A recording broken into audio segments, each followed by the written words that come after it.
5:30, so I'll call this Community Preservation Committee meeting to order. Thursday, July 23rd, we are meeting at Town Hall, 26 Court Street in the Rope Walk Meeting Room. Len, would you call the roll, please? Sure. Courtney? Here. Bill? Myself here. Tim? Here. Lisa? Here. Charles? Here. And Ed? Here. Paul and Doug are absent. I'm wrapping at this time, yes. We thought we were gonna hear from Paul through Zoom, and that still may happen. You, in your email, you received the agenda for today's meeting. So I would like to have a motion to accept the agenda for today's meeting. I'll make a motion to accept. From Bill, in a second. Second. From Tim. And we'll vote. Len. All right. Bill? Yes. Myself, yes. Tim? Yes. Lisa? Yes. Charles? Yes. Ed? Yes. And Courtney? Yes. Next on the agenda is the yearly reorganization of the committee. We will elect a chairman, a vice chairman, and a clerk. At this point in time, I will take nominations for the chair. Motion to be identified. I nominate Ed Bradley. Are there any other nominations? Going once, going twice, going three times. Well, we'll go through the vote, make it official. We need to second that motion? No. Yeah. On We nominations, you don't need, not on a nomination, no. Just on a vote, yep. All right, you ready? Yes. Charles? Yes. Lisa? Yes. Tim? Yes. Myself, yes. Bill? Yes. Courtney? Yes. And Ed? Yes. Okay, Thank you very much. I will continue to make sure that I take care of this Community Preservation Committee and the residents and taxpayers of the town of Plymouth. Next is Vice Chairman. I'll be looking for nominations for the Vice Chair. I nominate Tim. Then Brandy, any other nominations? Going once, twice, and three times. Then we will vote on Tim as the Vice Chair. Okay. Tim? Stan. Lisa? Yes. Charles? Yes. Ed? Yes. Courtney? Yes. Bill? Yes. And myself, yes. Congratulations. Yes. Thank you. I'll do my best to pack up the chair. And finally, the clerk. Do I have any nominations for the clerk? I'll nominate Levin. Thank you. Any other nominations? I'd like to nominate Courtney. Courtney, there you go. I don't feel like here. Any, any other nominations? Okay, we vote individually or, yes, okay. Since the nomination was denied, then we just take a vote on that. Oh, She said no. oh, okay, I'm I sorry. appreciate it, but I'm a little greedy. All right. Okay. Then Maybe next. Maybe next. it's, Or never. then we'll vote on that. It's a heavy lift. Yes. We ready? Yes, Bill? Yes. And this is voting for me, so just to make it Yes. clear. Tim? Yes. Lisa? Yeah. Charles? Yeah. Ed? yes. Who's got to go? And myself, yes. Good. Next item on the agenda is the acceptance of the meeting of July 9th, 2026. You all received that, or you should have by email. Are there any errors, omissions, or corrections to be made to the minutes of July 9th, 2026? And if not, I will take a motion to accept the minutes. Minutes of July 9th. Tim, is there a second? I second. By Lynn. And we'll vote. Okay, this is good. Courtney? Happy. Okay. That's correct. Bill? Myself, yes. Tim? Lisa? Charles? And Ed? Yes. We have Paul on, now on Are Zoom. we good? Paul, do you want to vote on the minutes? No, I'm good.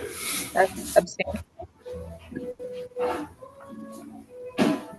Just as an announcement, as we're supposed to, Fred Dies from the Plymouth Independent is online and we'll be recording this meeting, just as a notification. So Paul, you hopped on a little late. Ed was nominated and passed as chair. And Tim is for vice chair and Len is on for clerk. Yeah, I saw that. Thank you. Okay. Next on the agenda is an update from Kristen Ford, our coordinator. So we have just invoices. One is the LDS Consulting for Oak Street monitoring. And the third sector, New England, is the coalition dues.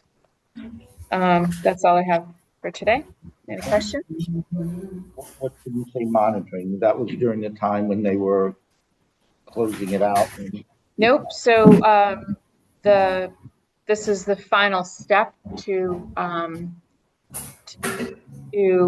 satisfy the local initiative program, and so this invoice will be is part of the contract. So when the units turn over at Oak Street, they will hold a lottery held by the monitoring agent, and as those individual units turn over, they will then count on our SHI. It was bridging the gap from where we were to where we're at. Last building we're gonna see from treatment more You know, future. So we will be funding the first round of lottery for each individual unit, but they need to turn over first. And I can't predict when that will happen, but when that happens, that will be on us. So there are still some fees to come. Then though, after each one turns over, the main housing authority will be taking on that they will be taking over the monitoring after the first initial one that we need to do to make the units count. That's So there's people living in them now. yes. Because there wasn't final phase, they're not part of the SHI yet. Correct. This is what we needed to do to get them to count moving forward. And this money's coming out of admin. Yes. Yes. We're going to go to our SHI and get us a little bit closer. Mhm. Next on the agenda is a review. Yeah.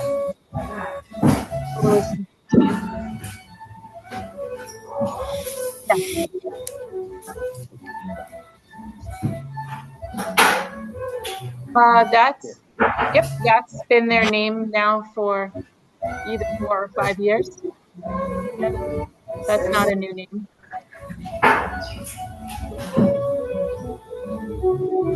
Well, they are, but the company name is Third Sector New England Inc. Yep.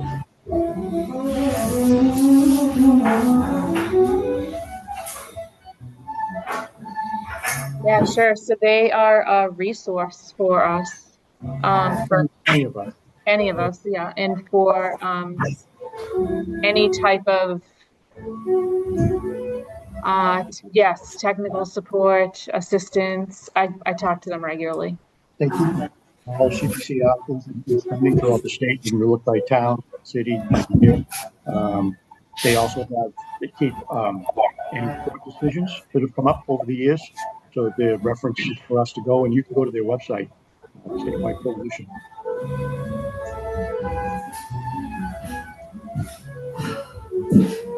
Yeah. Well, that's why we pay now. We were one of the later communities to join. Right. Advocate the legislature to get the match funds from the state for more than, what was it, 14% this year. The other thing is there's some great videos that talk about the CPC and stuff. I remember when I joined, I went and they did a training, but they were online. I really recommend that you you look at those, and we get mailings from them every now and then. They've updated their Yeah. email address. You'll get this, tell you about what's going on if there's something like when they talk about the funding out of the state. Yeah, any technical questions, any applications we have questions on, we can send the application to them for their feedback. But that's exactly to your point. When we weren't a member, you didn't have access. Now we're paying the fee, so anyone can have access.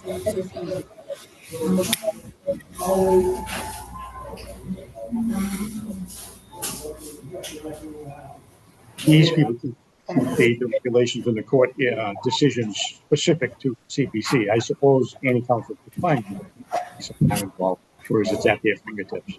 And they give it to us in writing by email, and they talk to them by phone, those questions. So this allows any resident in the entire town to be able to ask any question.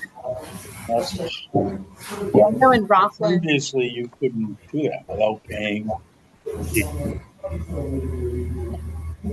I personally, I would lean on them a lot, so I would be lost if we didn't have them as a resource personally. Mm-hmm.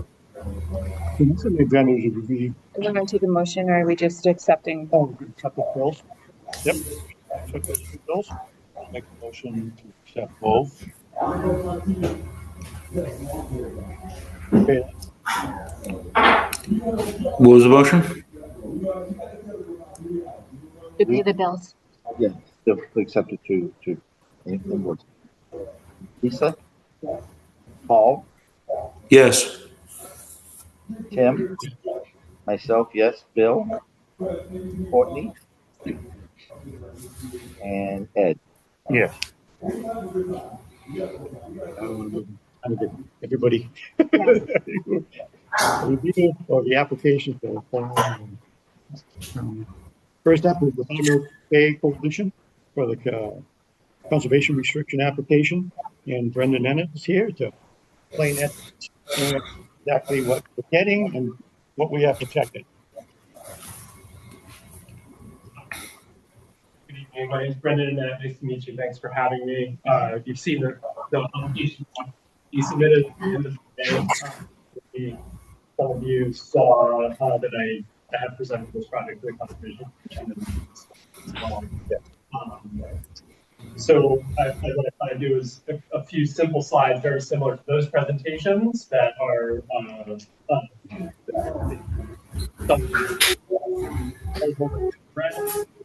so this is what we're proposing is funds from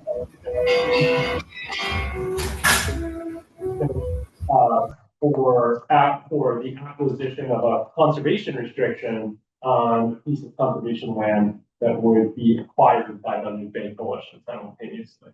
So owned and acquired, managed by the Bay Coalition with a permanent protection of the conservation restriction held by the town.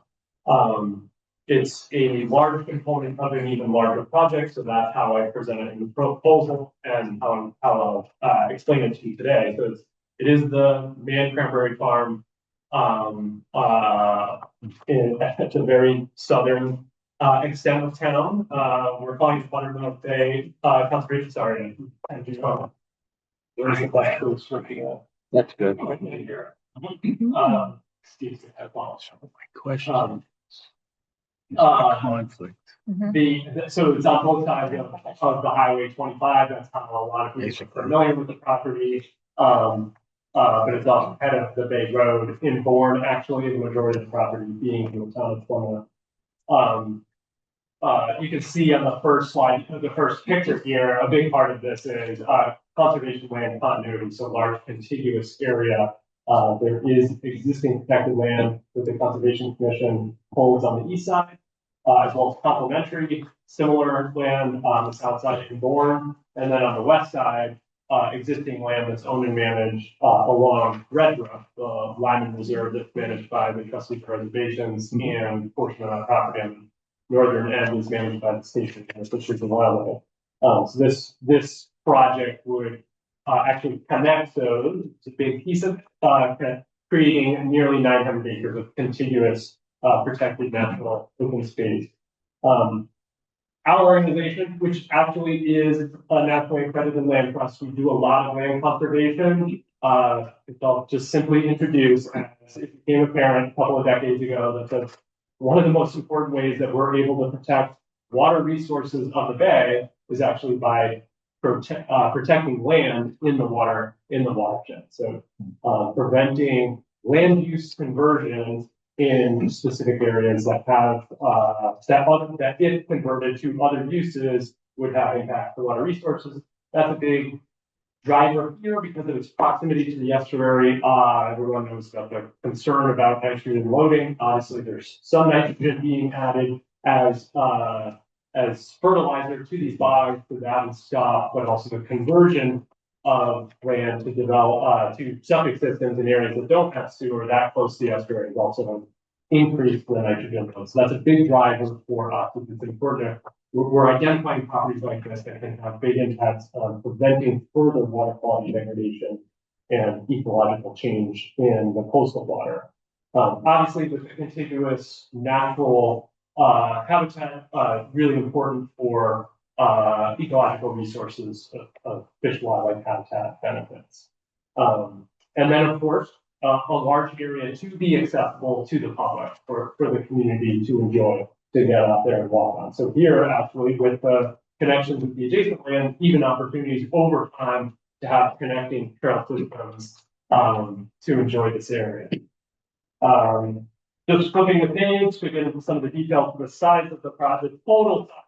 The land property there is 391 acres, 330 acres part of the Plymouth, just over 60 acres south of the border. The Budget Bay Coalition has a purchase and sale contract signed for $60,250,000, which is supported by an appraisal that's a bit above that, actually. Yeah. The closing, we have until December 2027 to deliberately set this up so that we could work with a variety of funders who could be needed to assemble the funding necessary to complete a project like this. I'll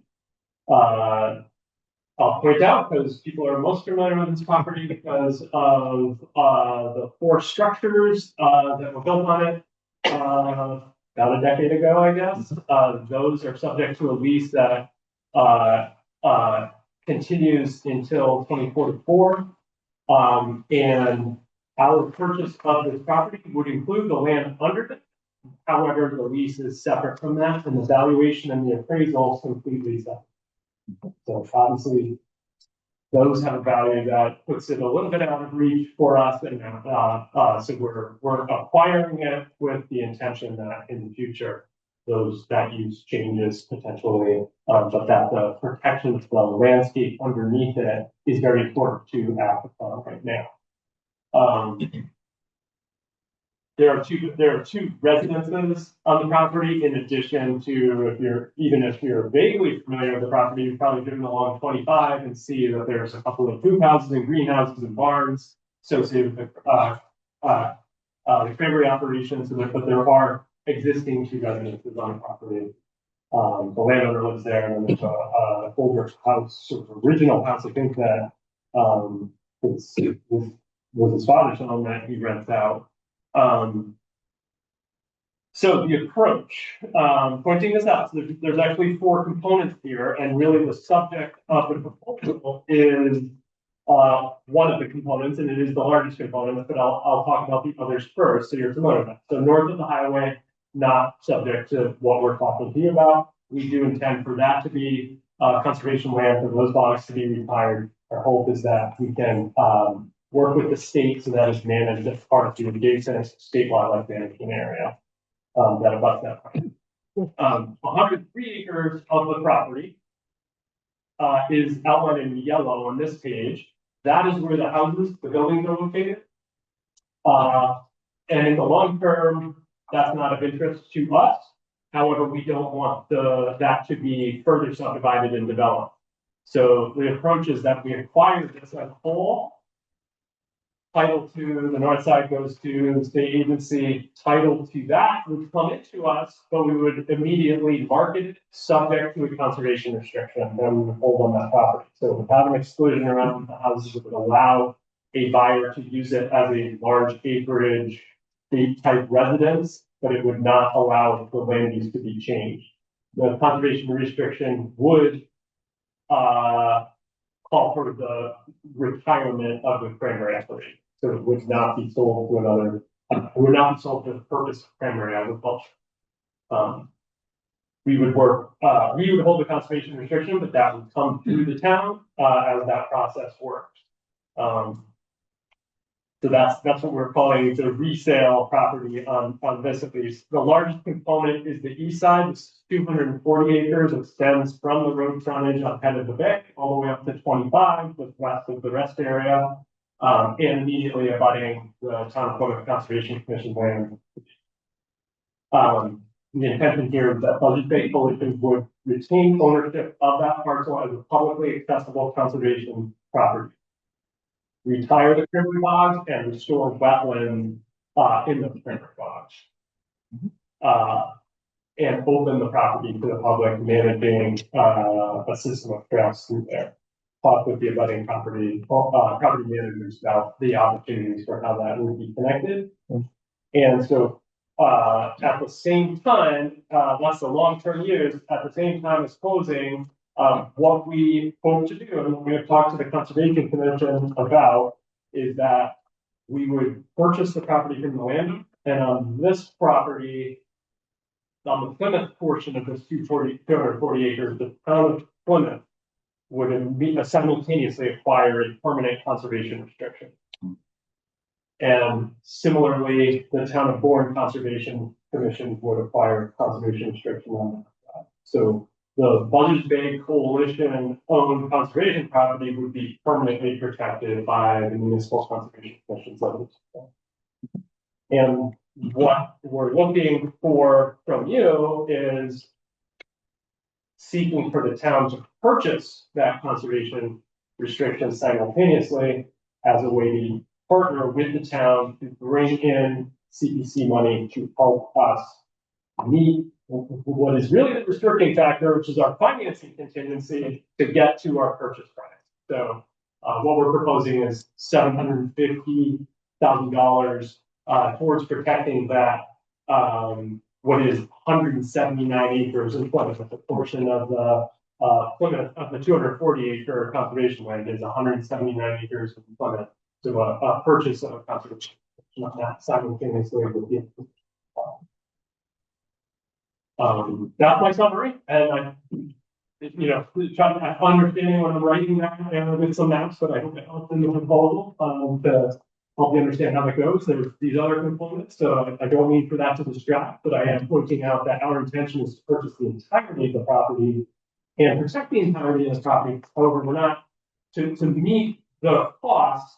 We're reselling the house as part of the way to meet that 6.5. When you sell that, someone will be able to live in the house that's there or the other one, or be able to build a new one or remodel, but no more than that? Is that correct? okay?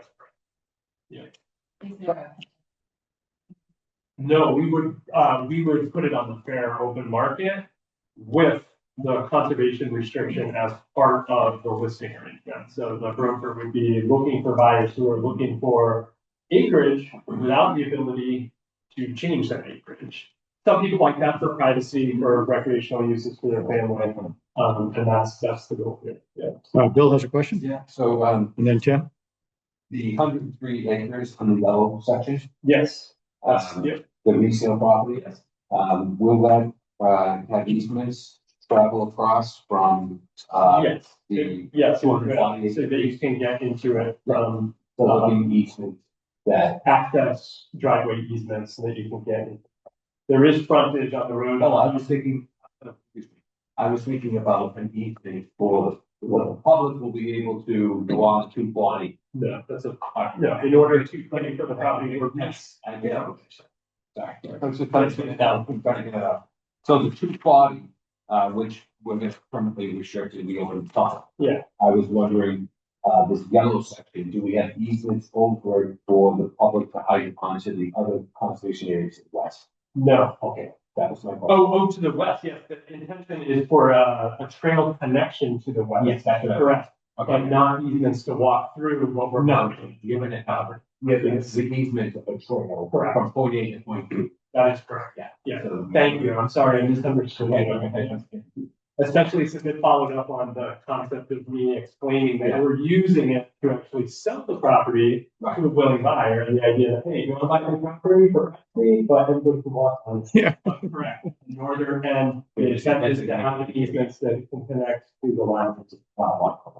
Yeah. Okay. Tim had a question? To the east, and, yeah, the parcel to the east was purchased with CPA funds, 10 years ago. Great news. I wasn't aware how it was purchased. I was just, had always marked it on our database and was very. It was an interesting acquisition because at the same time that the neighboring buying each day south. Yeah. So kind of an effort to preserve that piece. Yeah. So that was. And interesting, this is actually in a similar spirit. So, to the town. so that, you know, this is what you're asking is to continue this early commitment to the region where we were preserving and buying open space. In a way, yeah, this is an expansion of that existing. So it's important to note that these to the east was purchased by the town. Was it what the town did? A while ago. Anyways, all right. Tim, you have a question? Okay, I have quite a few comments, but initially, I just want to, for the record, let everybody know that I basically abut this presentation. So I'm concerned, can I vote on this or can I? I say no, but we can No. check with the clerk. Check with the clerk, but I do have comments that I'd like to issue, maybe not as a CPC representative, but as a citizen that lives in the area, because I'm not a direct abutter, but close enough. Okay. Couple of my questions are, when we talk about the 103 acre reseal property component, what is the current access, and whatever the language is, in my estimation, would have to be pretty explicit to ensure that nothing gets expanded, everything stays in its existing footprint, et cetera, as far as that piece of property is concerned. Now, if you go to the extreme north, you'll see a very small finger that goes along the utility easement, which I do believe is the electric and gas easement that runs in that particular area. And the residents in that area have had huge problems with people dumping trash along the access road to get to those cranberry bogs on that side. So if that gets taken over by the conservation committee or the town or whoever, who is going to take care of that particular issue? And It won't be the town, and I sort of introduced myself, but didn't introduce my organization, but we have a staff of over 30 people with 4 offices around the bay, including a field operations center off of 195 that services and a staff and 6 trucks that service our conservation properties. So that's one of the pitches to this, is that the town of, we will work with the town of Plymouth and Bourne in this case, in the spirit of what you were suggesting to happen before, so that Plymouth is helping to make this happen and actually has an interest to make sure, and has legal rights from the conservation restriction to make sure this is always conservation land. But that the management and stewardship of the property, we will take on, as our responsibility. And we do have the staff to do that, and we're, successful and have a good reputation, for doing that in the town where we work. So a couple more questions as basically a resident of the area, make that perfectly clear. Yeah. If you look to the west of this property of the cranberry bogs in the extreme north, that whole area and part of it is the New England Park, which is all the campground sites that are only 10 by 10 or et cetera. It's uncleared property, it's tax title land. And I was under the opinion that maybe Mass Fish and Wildlife were looking into this piece of property. But has anything been looked at to the west of what you're looking at, even though we did purchase something to the east? Can you point to I'm me? talking right up here. Okay, that piece of property is currently owned full title by the Massachusetts Division of Fish and Game. So they've They taken purchased over it that from part the of line Greenwood Park? About 20 years ago. Oh, he's talking about the tax title. The 1,000 acres. Yes, 1,000 acres. That's a different location. My house is right here and that property is right here behind. So This is actually. this is the gas line that runs. Correct. Gas line. So Okay. this is what you're talking about is over here. No. I'm talking about right in this area here. See this right here? Oh, I see. North North. of the property. Got it. Northwest, yes. West of the neighborhood. Northwest. Yep. That tip of the extreme northwest of I your apologize. driveway. When I first saw your finger, I thought you were pointing at the green. Yeah, So you're talking about this space that's north. It's Bourne and Yeah. Wareham and Plymouth, actually, and part of Bourne. That particular area. And you have, I believe, what is that? The Lyman Reserve? Yeah, that's over the side. Yep. And there's a trout brook that runs through that area as well. So I didn't know if that was So looked this at. doesn't, we're not getting involved in the. In that particular section. I just wanted maybe a little bit of history in that area. Yeah. No, but you're bringing up some very important points about all the work that has gone into this location over the last. That's right. Years. There's been an enormous amount of effort, and there's potentially greater efforts across the town preservation that could happen. So every time we make a move in this area to preserve something, it only strengthens our future strategies. Well, and partners. definitely strengthens the aquifer. Right? It's leaving that area as it currently is for the Buttermilk Bay watershed and the town of Plymouth. So, okay. So, being a resident, I'm sorry. Okay. Any other questions for anybody? Yes, Len? I'm Your looking stewardship volunteer, if this goes through, we're gonna be asking you to help. to go pick up the thread. Oh, believe me, I will. Call for when you're. I've been there for 40 years and I hear every little thing that happens in that area. And believe me, sometimes I don't want to hear. So, okay. Help me figure out the numbers, because when I look at the map and I look at what you say, 391 acres, I don't see how that adds up. Maybe I'm just deaf, dumb, and blind, but then I can see the 61 for Bourne and the 179 for Plymouth. And then, That's 240 plus 103 plus 48. Where are we at? okay, so that takes you, I did 179, 103, and then, okay. So you're counting the 48 in that 391. Correct. Okay. All right. That was all I had. It was just, and I'm assuming, Bourne Road is almost the yellow line heading down to the Cranberry Highway. Bourne Road is over here. Oh, it's way over here. Yeah. And Wareham Road is way over here. Yeah, because it doesn't go to the bay. It goes into that other road. I found that as a shortcut to go to Providence one time. A great way to get there. Good. And that map and down there. Anybody else have any questions? Oh, yes, Charles. Hope I've ever been in wildlife corridors or kind of underpass. My life means that Language. we put into or. The Malcolm Bridge. Malcolm McGregor, Malcolm Bridge. Not aware, but really interesting comment.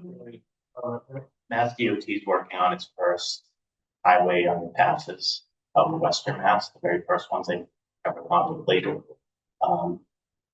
Probably the only community that has already sent them ideas for underpasses. Knowing that those are years out because of the funds, but we've certainly already had those conversations with MassDOT. That's how the beer got here in Bragton. Any other questions? That's it. That's it? Thank you. Brandon. Thank you very much. Okay, the next one on the agenda is the Downtown Resiliency Phase 1, and Mike Cahill is here to walk us through this one. So thank you for having me, everyone. My name is Mike Cahill. I'm the Climate Resiliency and Sustainability Planner for the town. I know, a long title. Let me just get the Zoom sharing screen. Just bear with me for a second. Sure. So hopefully everyone online should be able to see this now.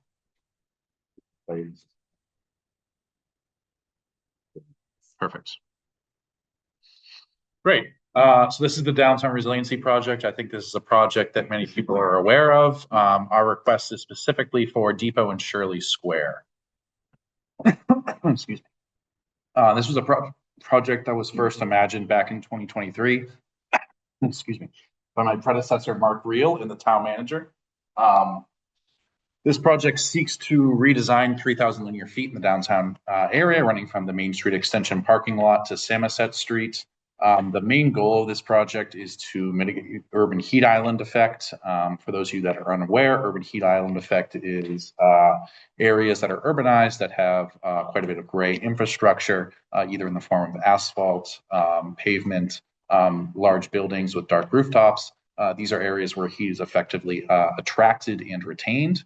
Why this is important is because urban heat island effects have been documented in Massachusetts to cause temperature swings of about 7 to 10 degrees Fahrenheit.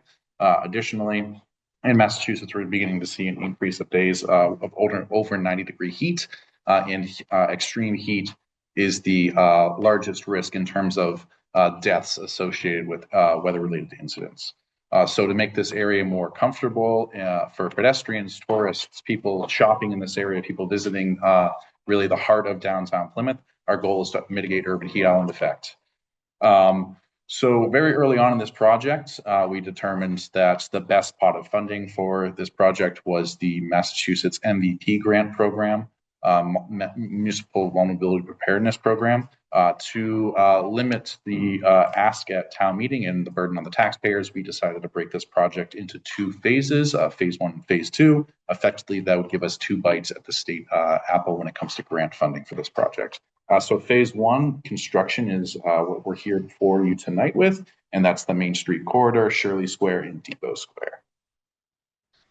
Now, I mentioned that the main project is to reduce urban heat island effects, but additionally, it should be noted this project will also improve stormwater runoff management and filtration in the downtown, promote community connection and restore ecosystem services, produce significant improvements for pedestrian access and safety in this area, and revitalize the historic downtown area and enhance interactions between consumers and small business owners.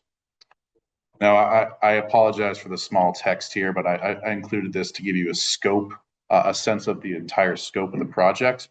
Believe it or not, I have not memorized all of these yet. But in terms of drainage and green infrastructure, I'll just rattle through these quickly to give you a sense. These will have 10 new bioswales. There'll be 13,000 square feet of improved soil cells. There'll be 3 new catch basins, 25 upgrades to existing catch basins, 50 catch basins that will be cleaned and maintained, 6 trench drains connecting to rain gardens, 4 to crosswalks.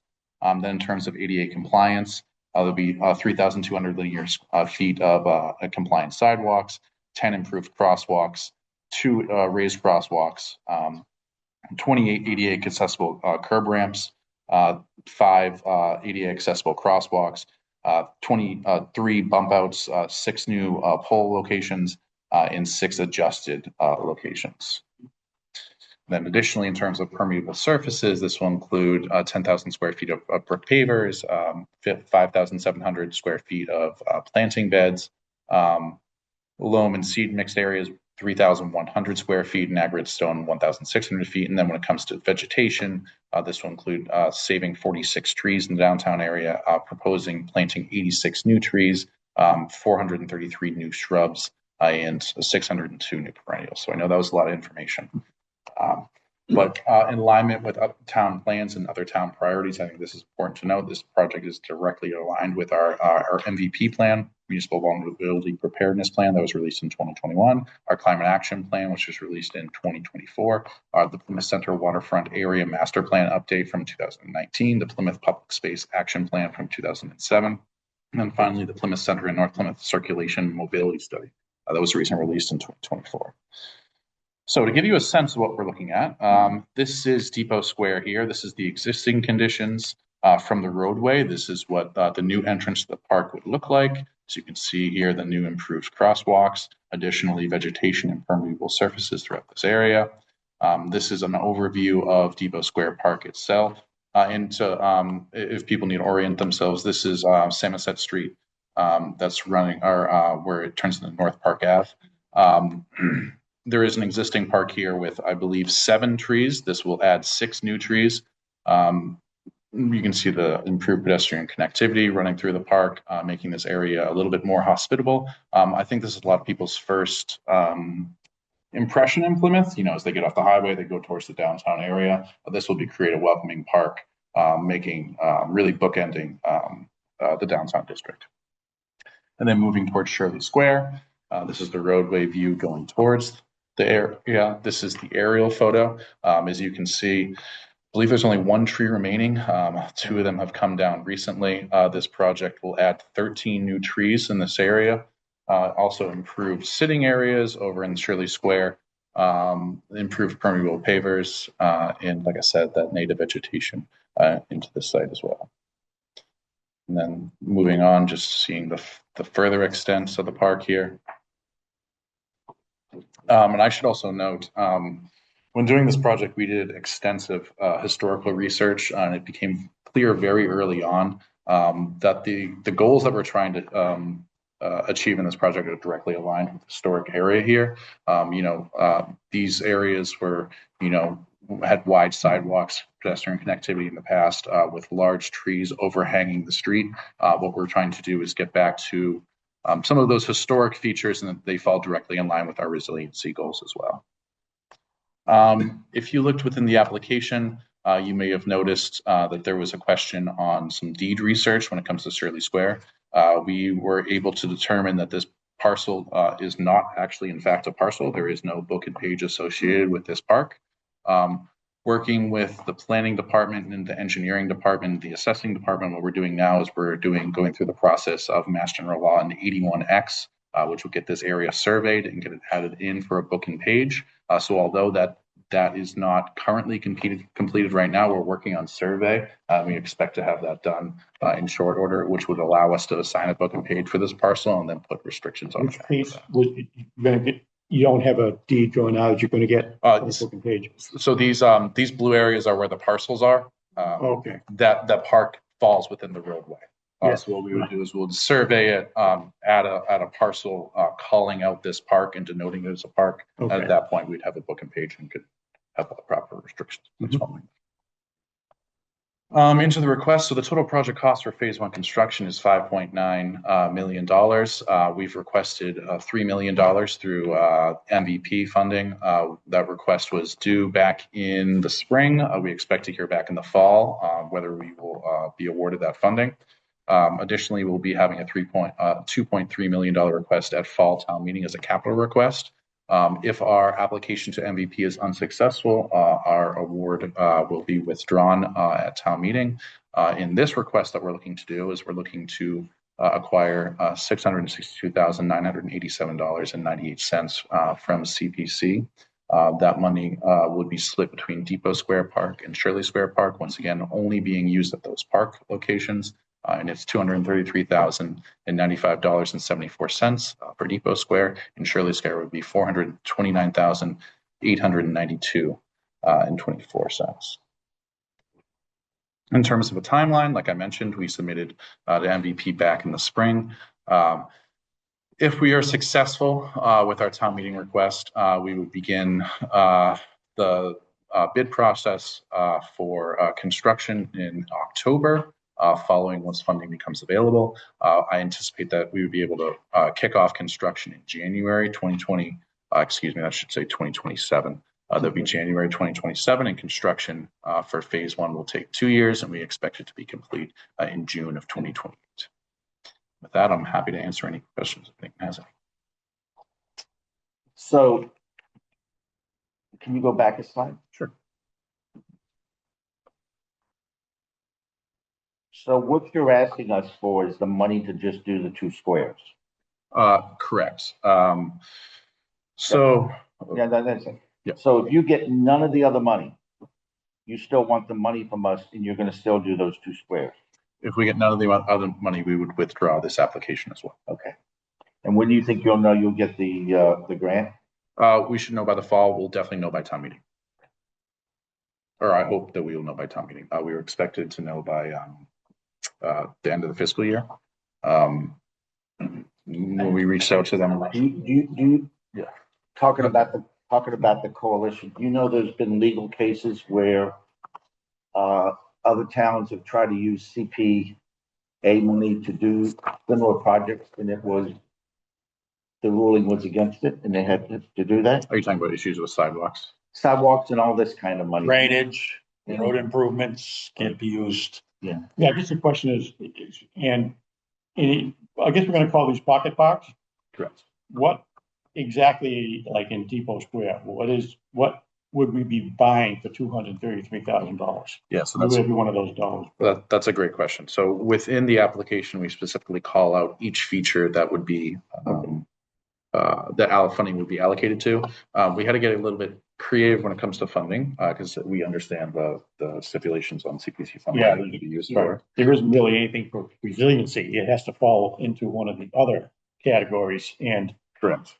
Norwell got themselves into trouble and had to repay the CPC for the money that they took. And so it talked about not only just sidewalk stuff, but some other features, because it's along the roadway. Sure. Yeah, just because there's sidewalks and a park there, it's part of the roadway. It can be questionable. It can be tight. Sure. Tim Keenan and David has some. Some of these things were already brought up, but clarification definitely on the money's not going to be used for drainage improvement, road improvements, anything on those lines. And if we're looking at what the percentage here is 88.9%, I think the 2 parks, whatever the overall cost is, are we going to be contributing 11, 12%? Are we contributing the 100% to do these 2 parks without any grants, without any help from other issues here whatsoever, right? So I think looking at this myself, I would be positive as far as looking at the parks, but there needs to be help from a grant or something along the lines for those 2 parks to help with the cost. So I think this total overall number of $5,313,000 is your share amount, or the share amount is what is being proposed here, is probably far less, and our contribution would probably be less if you're incorporating the road work and everything else into this percentage base that you have here based on your application, so to speak. I think the project cost is not the 5 million. The project cost is the 662,000.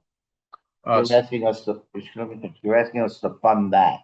My other concern is, I think you're going down a rabbit hole, whatever you want to call it, especially the one in Shirley Square.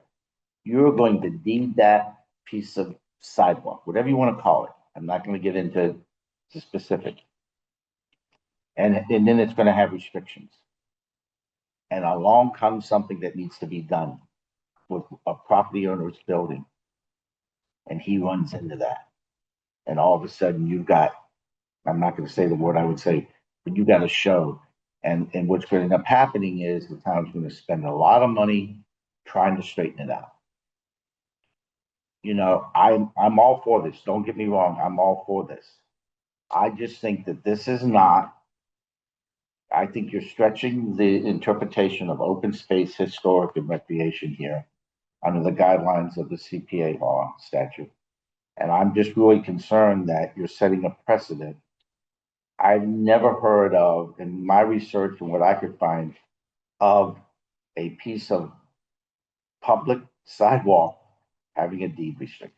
I just don't think it exists. I don't know about, I can only speak from what have I done in Massachusetts. I do know what I found out is in New York, they did a smart thing, and this has got nothing to do with it. They told the building owners that you own that piece of sidewalk in front of your building, and they did it mainly to get rid of the liability for people and the maintenance of it and tripping. But in this case, I just would be very concerned about you basically putting that with these restrictions and if something happened and you had to go and tear up that restriction, tear up that deed, then you gotta come and give this money back to the CPC. I'm just really concerned about that. I mean, like I said, the overall project, I've heard you talk about it many times, and I think it's great for the downtown area. But I'm not sure the CPC is a way to cover the cost of it. David, do you have some clarification on some of the concerns? Correct me if I'm wrong, but you can use CPA funds in parks to improve the park. And that includes things like sidewalks and drainage within the park. That was true of what we did. Well, from what I read, within the park, as long as it was separated and wider and had a barrier, the judge in Plymouth Superior Court was pretty specific when he. But that was in the park. The new rule case was sidewalks along a municipal. Right, but then he did describe what would be allowed. Right, so we have used, this community has certainly used CPA funds in parks to do lots of the things that we're describing here already. Walkways, drainage. Yeah, like out in back of Jenny Pond, where we're gonna be doing things like that. So, yeah, but along roadways that's where that particular court case was very specific. Right, but that had no park tax to it, the normal case. Mhm. There was no work done in a park, so that was the issue. It truly wasn't sidewalk. Right, Just along the roadway. We, on this project, specifically didn't ask for any funding for any of the work that was outside the parks, because we knew that wasn't eligible. So that's why we didn't ask for CPA funds. We tried to be very specific and say that if we have a request to CPA for this project, we're only going to focus on the two parks, Shirley Square and Depot Square, and nothing outside of it. Because we didn't want to come to you and say that we were requesting money for things that are ineligible. It would be deeper to do the parks. So there's a deed restriction already at Depot Square because it's a park.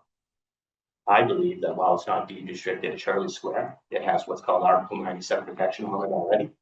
It's called Shirley Square, which denotes public space. It's advertised by the town, by Plymouth, as a park. So it's already advertised as a park. So legally speaking, it probably has Article 97 protection, and you couldn't change its use anyway. So we would just be adding what I think is a more formal restriction on something that I believe, for all intents and purposes, brought the court is already restricted. I kind of want to see that in writing from our legal. You can From find the it. town. I think if you go to the statewide coalition, We should have it in front of us so we can see it. We can certainly make that available. So the case that was before the CPC that Len has referenced, it was very, as you referenced, it was very specific in terms of the sidewalk component. Obviously Depot Square is a park. Obviously Shirley Square, as once it was roadway. Right. Parking, we need to do annual parking there. Well, I think around 1977 was at the time that they inbuilt that big open space in Shirley Square into seating space, a park. That's how it was sold to the community back when it was designed, and trees and lamps and seating. Obviously, the town has discovered that we need to do some engineering to formally identify the area that would accept such a restriction in the form of Article 97 or anything else the town pursues at that location to utilize the CPA funds. But I think we have enough examples with Stevens Field and Jenny Pond and even at Hedges Pond, some other parks that we've done renovations to, that CPA funds were used for this. We do have to be careful not to start doing sidewalks. Len does bring up an interesting point about the roadway and what might happen to it in the future. Yeah, if something goes on, right. But that's the same thing that could be said about Depot Square or any pocket park in our village center. But I think that we now have almost 55 years of using Shirley Square in this manner, and we should move to formalize it. I think there is enough in this application that someone would agree that it's much different from the case that they had to rule on in Norwell with the sidewalk. Yeah. I have, yes, sir. I just want to kind of remind everybody where we are as far as remaining balances are concerned, as far as open space or undesignated fund balances. From the last meeting, we have an undesignated fund balance of $775,462. We have two proposals before us this evening that would amount to beyond what we have available, especially if we pay down the debt on the three items that were highlighted in our last meeting. You can see the pay down debt highlighted in yellow, 415, 489, and $2 million. We did That was those. suggested, right? Which did we've those. done those, I understand. So the remaining balances in the grand total is $1.4 million. A little over that, so obviously I'm want to ensure whatever we're doing here is, the way I feel, is we're not gonna be loaning and getting more into debt as far as any of this approval process is concerned, so I'm looking at, obviously, I'm not gonna be voting on the first one, but I'll be looking at where we are as far as what we have in balances and not going further into debt in the process. So that is my opinion basically on this particular proposal. I want to get a few more answers to a couple of our questions before we vote on it. Well, we won't be voting tonight on any. I know that. Yeah, that's what I'm saying. We're going to receive some information before Yes. our next meeting, which we're voting on. Well, some of you will be voting on both. I'll be voting on one. You can get So- your questions to me. Yep. Between now and maybe this time next week, so then we can. Absolutely. Following I the week. will send you a list. You're So welcome. just to clarify, Jim, the big question you have is the code ruling and how it relates to what we're being asked. Is that One of them, that's correct. And the other two are, what is the overall cost of the two parks? Yeah. And are we being asked to provide 100% of both costs without any grant or contribution from anybody else? Just wanted to answer on that particular subject.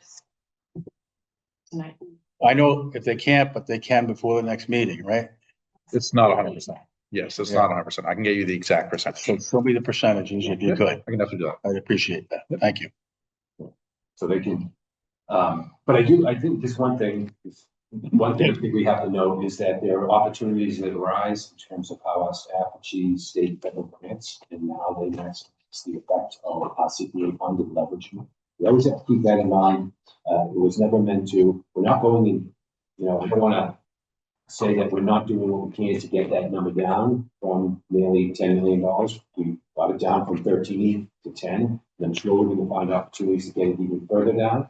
But we do want to recognize staff's deliberations and efforts to meet grant cycles and plan these processes that they wouldn't be here tonight if they didn't feel as if they didn't support the grants that they have written, the grants that they will write. So I think we need to always take each case on a case-by-case basis. And I know the ultimate goal of the committee is to get the cost down. I agree with you 100%, but I think we should wait to hear what their answers are. But always keep that in mind that we don't want to say no to something because of this $9.7 million that town meeting has already authorized us. We were at one point at 13.8, I believe. Almost Yeah. 14 million. Doesn't mean we need to stay there or go there again. Yeah, I don't want to go there again, but we did get there and we're working to get it down. And so I just want to make that one little last. Mike, can I just ask a question? Is that grant contingent on any funding authorization from the town or the CPA? It's not. Okay, so those don't play any part. Oh, excuse me. Can you, so. Because you're asking for 3 million as a grant, That was service match, correct? right? So do we have to, does the town have to match with 3 million? So I hate the word free cash. I wish they would come up with a different term because it's not free. Yep. Whatever they want to call it. So if I remember correctly on your presentation, Mhm. so the two things would add up to the 3 million. So that's the match. Correct. So if we didn't approve this and they're going to say you can't have that money because you didn't match it. Match for MVP is 10% match. Oh, it's on 10% match. Correct. But to, No, I understand. reach the full project cost, No, I understand. there's only so many grants we can go for, unfortunately. We, as a committee, have a fiduciary responsibility to treat the taxpayer. This is taxpayers' money. It's not free money. It's not something that nobody, I mean, I can tell you what it is on my tax bill. I know exactly what it is. We have a fiduciary responsibility to treat that money at the highest level. And as I said, for those that are new to this committee, when I was appointed a couple of years ago, I said, this is not a credit card. We don't get to use this money like it's a credit card. Let's buy stuff and figure out how we pay for it later. And let me finish. I want to see us, as Tim said, make sure we're making not only a good technical decision, but also a good financial decision. And in this case, a good legal decision. Because the last thing we want to do is start it up and then turn around and have to come back and do it again because the cycle is just too long. Like I said, I'd like to see this project done for the whole, both phase 1 and phase 2, if we could figure out somebody to give us the money, but we have that responsibility.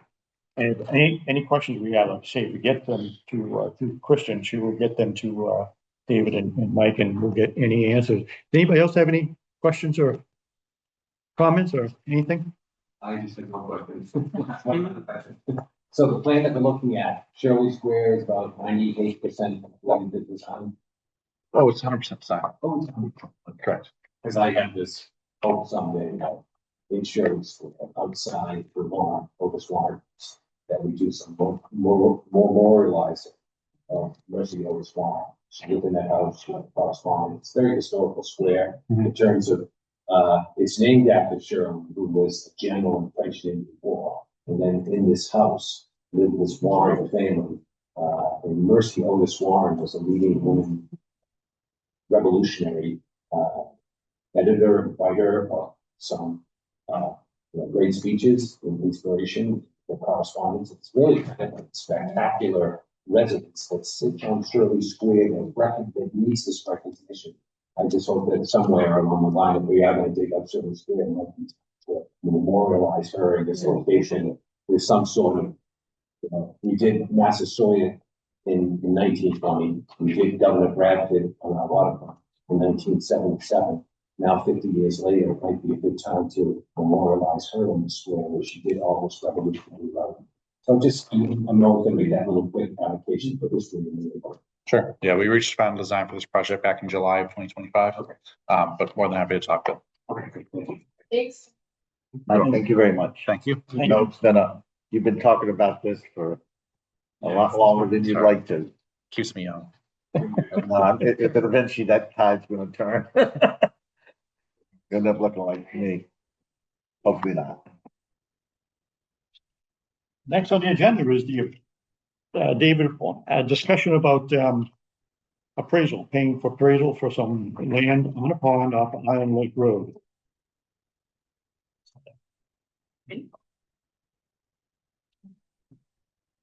Good evening, everyone. For the record, David Gould, Director of Energy and Environment. As you know, we put in a request to have an appraisal done on a piece of property down near Great Island, Island Pond. There's too many island ponds in Plymouth. Yes, that's right. It's about a 11-acre parcel or pieces, many parcels that make up 11 acres. We have a landowner that's interested in protecting it and is interested in seeing if the town would like to do an appraisal and move forward. So the first step, as you know, would be an appraisal to see what the cost would be. That appraisal is number was between 6 and 8. The reason I didn't give a definitive number and would prefer to go to the higher one is because this land has multiple little parcels that make up the land acreage and some existing cart paths. So one of the options would be if we had an appraisal done for simple fee acquisition, but also if the town were to place a CR on it. So it would remain with the owner, but you wouldn't be able to build 3 or 4 houses down in this area. So we'd like to be able to have the appraisal evaluate both of those two options. Is he leaning one way more than the other? It's, So he's thinking about both right now. I think when we meet with the landowners and we talk to them about simple fee, that's something that most people are very familiar with. But when we talk to them about the options of CR, that's a little bit different. And I know from the first time to the second time we met, he started thinking more and more about that. I think actually selling land rather than, or putting a CR on it rather than just selling it outright. I think it's something we would want to explore. Certainly one of the reasons when the Mann property came up, one of the reasons we began talking to Buzz Bay Coalition is we don't have the capacity anymore to manage large properties or complicated properties anymore. So having a group like Buzz Bay that does have the ability to do that is advantageous. This, in fact, might be something that if it was just a CR is advantageous because we don't have to manage it.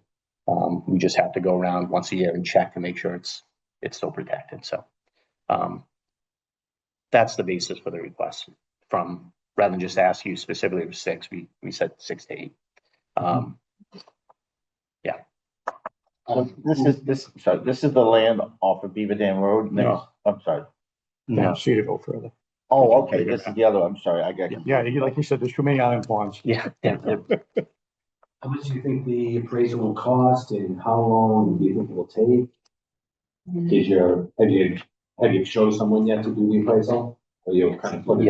Yes, we got the, yep, Oh, I didn't see it. yep, we got the estimate from Sandy only. Okay. Yep. So he's done lots of work. It was Between 6 and 6 and 8, 8. he said, depending on $6,000 and $8,000. Appraisals, as you know, It's gone up a little bit. yes. Off the butter. How is it going to do it?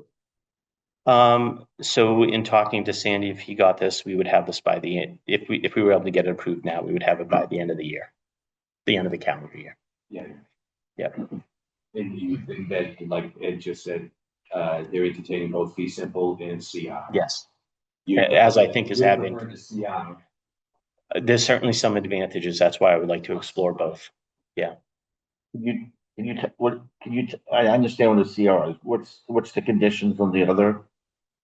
Well, in one case, the town would acquire the land and we would own it and have a conservation restriction on it. And have to manage it. In the other case, he keeps the land, but we own a conservation restriction on it. He can't do anything. I don't like that myself. If we're gonna spend money, Right, we want I want to own the land. And I think that needs to be conveyed to him when you go through this process. My only feeling, that's. Well, I think that's something we could have a discussion once we see those two numbers, and Right. then we can talk about those things. What's the value of just simply protecting the land versus directly buying it and trying to manage it? Yeah, I mean, for a matter of $2,000, I think it behooves the town to look at both options. Has he had it appraised? He has not. Do they, does the homeowner have any interest in splitting the cost with us? So he did not have a full-blown appraisal, but he has done some work that that we were able to provide to Sandy that is going to be helpful for this. So he has, I can't tell you how much he's expended, but he has expended some funding to do some research on the property. So that's why we didn't ask for a 50-50 split, because we know he had already expended some funding towards. Do we know what the taxes are on that piece of property? On this, I do not know that off the top of my head. Let me ask this question as far as the appraisal. So say it's 8,000, right? And you go to them and you say, hey, let's split this on the contingency that the town will purchase it. If they don't purchase it, then the town would have to pay the other 50%. At least we could get 50% of the appraisal value back if it's bought. Can we do that? So let me just make sure I understand that. I ask him to split the cost, and then if we choose not to buy it, He gets the 50% back. I don't know if we've certainly never done that before. We've certainly split appraisals before. But even if it's $3,000, it's still, I'm saving the taxpayer $3,000. Tim, would this work? Because this is what we've done. We've done this in the past where we've gone ahead and done the appraisal because of the cost that the seller might be managing at that moment, whether it's a previous investment or something else. Only what we say is that if we end up, we would say if we end up buying the land, you would at the closing take out that cost. That's even 100% of it versus Yeah, so 50. We've done that before, but it's something it's a thing that you could dangle in front of them, whether it's 50 or 100% of the cost. That if we end up buying it, then we would take that out of the cost of closing. But I don't know, it was something that we did do, but it does. What you want to try to do is establish, Tim, a relationship with the seller that you can do this appraisal and they have confidence in it. So when the results of the work is done, That's why I was willing to give him his money back if we didn't buy it. Yeah, That's called negotiation. Right, you don't want to right? annoy them during the negotiations, I guess. Well, if I'm gonna give him his money back, even though if we sell it, it's the same thing. But you're going for 100%. I was only going for 50. So we've done it both ways. I think I don't know that's, I'd have to figure out how to do that. We would need a grant agreement that was specific to those terms. Mm-hmm. Never done that before. I'm sure it can be done. I'm believing it can be done, but. What we did in the past was we had him send the bill after the closing. So the billing process, we were able to. Delay. Yeah. Yeah. That's what we didn't pay it and get reimbursed because then we would trigger what you're talking about. Right. Well, we had a little agreement that with the appraiser, we did so much work with them. We hold on the thing until the close. We get paid at the closing. Can I ask one more question? Because so we get the appraisal. I understand all that, but let's just put that aside. So let's say the appraisal will come back and says it's $1 million, and these are just numbers. So we pay him $1 million. The town owns the property. We go off and put a restriction on it, and it sits there. And like you said, somebody's got to manage it. We don't buy the property, but we ask him to put a CR on it. And do we still pay him the $1 million? No, the value of placing the restriction would be less than a fee simple. Well, that's right. That's why I was looking to explore both options. If you want to buy it and own it and manage it, it's gonna cost you more money. If you put that restriction on it, that restriction then is in perpetuity. He can sell, if he tried to sell that land, he would say, look, I can sell you this land, but I'm just getting a piece of land that you can't do anything with. So. Right, so he has a cottage on nearby, so Right. It's almost like what Brendan was describing with those two houses. You could buy the land, but you can't do anything. You can't make the houses bigger, you can't do. Can't increase the footprint. Thank you for explaining that to me. I just was, I listened to it and it's, it starts going around in a circle sometimes a little bit. But it would be public land. Right. Correct. Right. So you can't go walking through it and you just get to the pond right there. Yeah, could you just explain briefly why you think this is a valuable piece? Yeah, no, that's a great question. It's 11 acres of undeveloped woodland adjacent to one of our ponds. So obviously one of the priorities is always trying to protect the water quality in all of our lakes and ponds. So properties, when we have the opportunity to potentially buy land adjacent to a pond, it's of immediate interest. It typically comes along with lots of other things as well. You want Usually has for you? Yeah, just you right in the right. can show you that might be more A little helpful. better for you? Usually comes along with natural heritage, endangered species habitat, and lots of other goals that we look to protect. So whether it be along a river or a coastal plain pond, those are typically the highest priorities. But you said he wants to sell it or not sell it? He does not want to build it out. He does not want to sell it for development unless he has to. He would prefer it be protected. So there are two options to do that. There's for the town to buy it outright from him, or there's the option of the town putting a restriction on the property, which means he or anyone else who owns the property in the future couldn't build it out. Couldn't change it at all. But do you know, does he want to sell it? Or does he just want to keep, I just didn't understand that part. Whether he's looking to do something, he's looking to sell it or he's just looking for it to be protected and He's looking Has no idea what he's gonna do. No, he's looking to have it protected, Yeah. but there are different ways to do that. He's not sure which way is the best yet, nor quite honestly am I, Oh, okay. because it's a unique parcel. It's not one big parcel that's easy to manage. There are many multiple parcels that make that up in private land in between. And there are also cart paths through the woods that make it very easy to access, which inherently make it more difficult to manage this open space. So he's So- what the owner's looking, if I may, if I can. Yeah. But the owner's looking at what it would be if he wanted to sell it or try to expand it or put more houses on, et cetera, what the cost value is. He's probably of the opinion that he doesn't want to do any of that. He wants to put it on type of conservation. Instead of selling or building on it, he's looking to maybe receive a little bit of funds to put a conservation restriction on it. Or if the town completely manages it and buys it and purchases it from him, what is the higher value for him? So he's looking at, not only does he conserve his land either way, but how much money is he gonna get as far as the two different estimates he's gonna receive from the evaluation. So he's looking at all of his options, basically, other than completely selling it and moving out Right. to somebody else. And there's, if he, he sold that land, the other thing that's not our problem, but there's a tax implication for him for selling this, getting millions of dollars. It's not, just like get to stick it all in his pocket. Somebody comes, give I him think mine. he's smart, and he's looking at all of his options. Yeah. Plus it benefits us as far as being next to a pond, water base. Obviously, we look to do as much as we can. But he has no obligation, like, we could pay this appraisal $8,000. We could just be like, thanks so much. Goodbye. Yep. That happens. That's what Tim That is saying. happens to everyone. If we could get him to agree to split it, 100%. or 100%, whatever way, depends on what kind of poker player he is.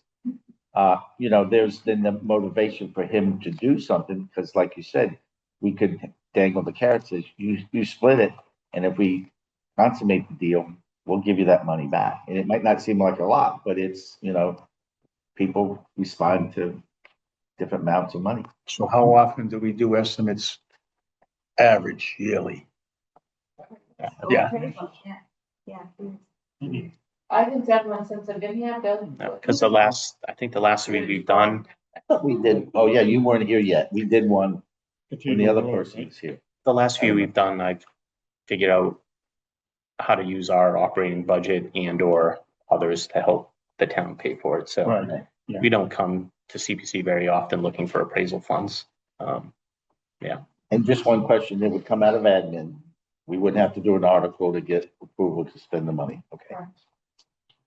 This requires a vote to use the Yeah. administrative funds for that purpose. Yeah, so the appraisal process is a critical process for the committee to go through, and it's an application process to determine what they're gonna be negotiating with. So we don't even hung up on the process. If there's an interest, we should, and if there's a willingness, that we should be open to this appraisal process. Obviously, it's getting more and more expensive over the years. At different times, different parties have come in to help with the appraisal process. But the appraisal process is how we establish a relationship with the other party who's selling the interest in the real estate or selling something that you always be careful to do in a way that brings them to a point where they will negotiate with us. This is not we're not gonna do a unilateral appraisal as much as engage the seller about who we're hiring, we're doing this, they'll participate. Correct. To have confidence when you're all done, you want to have them have confidence in the results of the appraisal. But, these would be done 2 or 3 times a year. At different times. Just so everybody knows. Any other questions for David on this? Is there a motion on the floor to, not to exceed $8,000? Motion's made by Bill. Is there a second? Second by Tim. I was waiting to see if somebody else. You're two on record. Give me a second, I just gotta write it out. I'm on a lot of records, but they're not good. They're not first place. Okay, ready for the vote?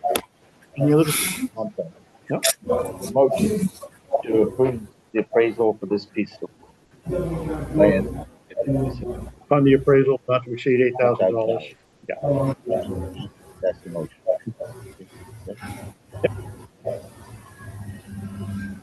Yes. Courtney, Bill, Lynn, Paul, Yes. Yes. Lisa, Yes. and Ed. Yes. Okay. Sounds good. The next on the agenda is the Forges Master Plan Presentation and Discussion by Ian.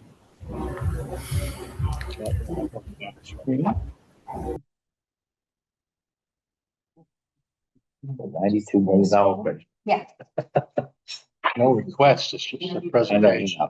So don't hammer the presenter, please. Right. I understand. It's only a presentation, not asking for money. I know. Calm down, put the fork away.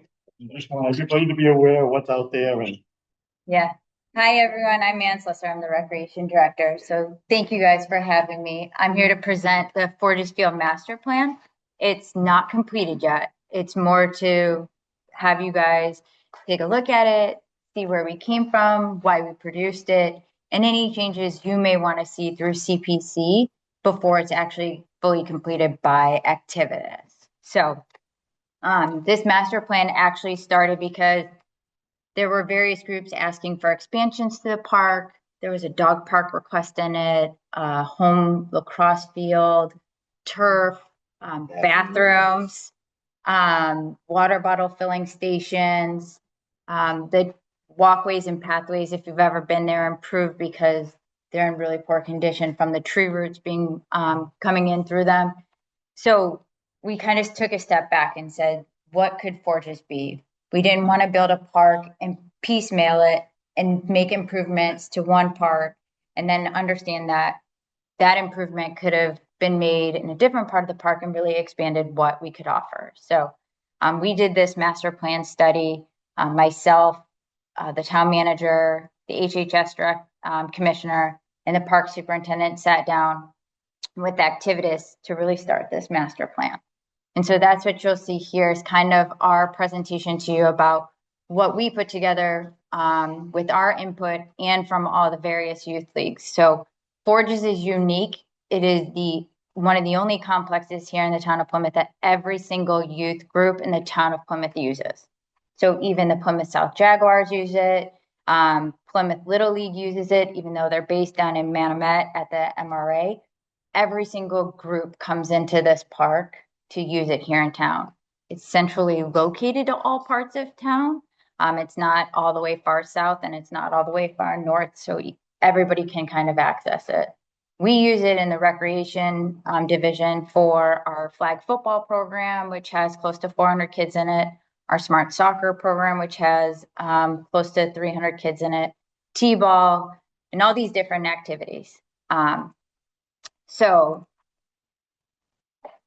to get started, Activities was the group that the town went with for this master plan.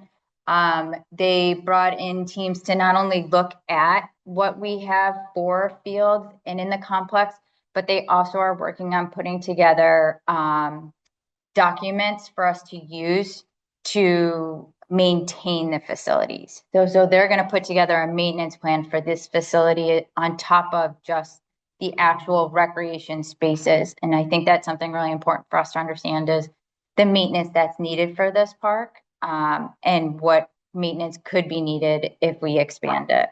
So, Okay. So you're talking about the maintenance plan for as it is today, yep. and then obviously any changes to it would, the plan would be, it's a living document. It Yes. evolves, it gets added to. Yep. Okay, So thank you. any fertilizer that may be needed, irrigation improvements, the infill, if it was to go to a turf, anything like that would be included in this living working document, which obviously with the phased approach would constantly be updated. So you can see here what the different tasks were, and I'm just gonna try to move this a little bit so you guys can see everything. Sorry. Okay. So our first task was discover. That was when we, as a town, met with activists to learn about the park, the vision and testing into they started developing like a little bit of conceptual ideas before meeting with everybody, what they thought they could see the park looking like. Then they started asking the youth groups what improvements they wanted to see. And then the vision and testing, we came together and we had a couple of open meetings for the community, and we put together a survey that I'll show you the results of.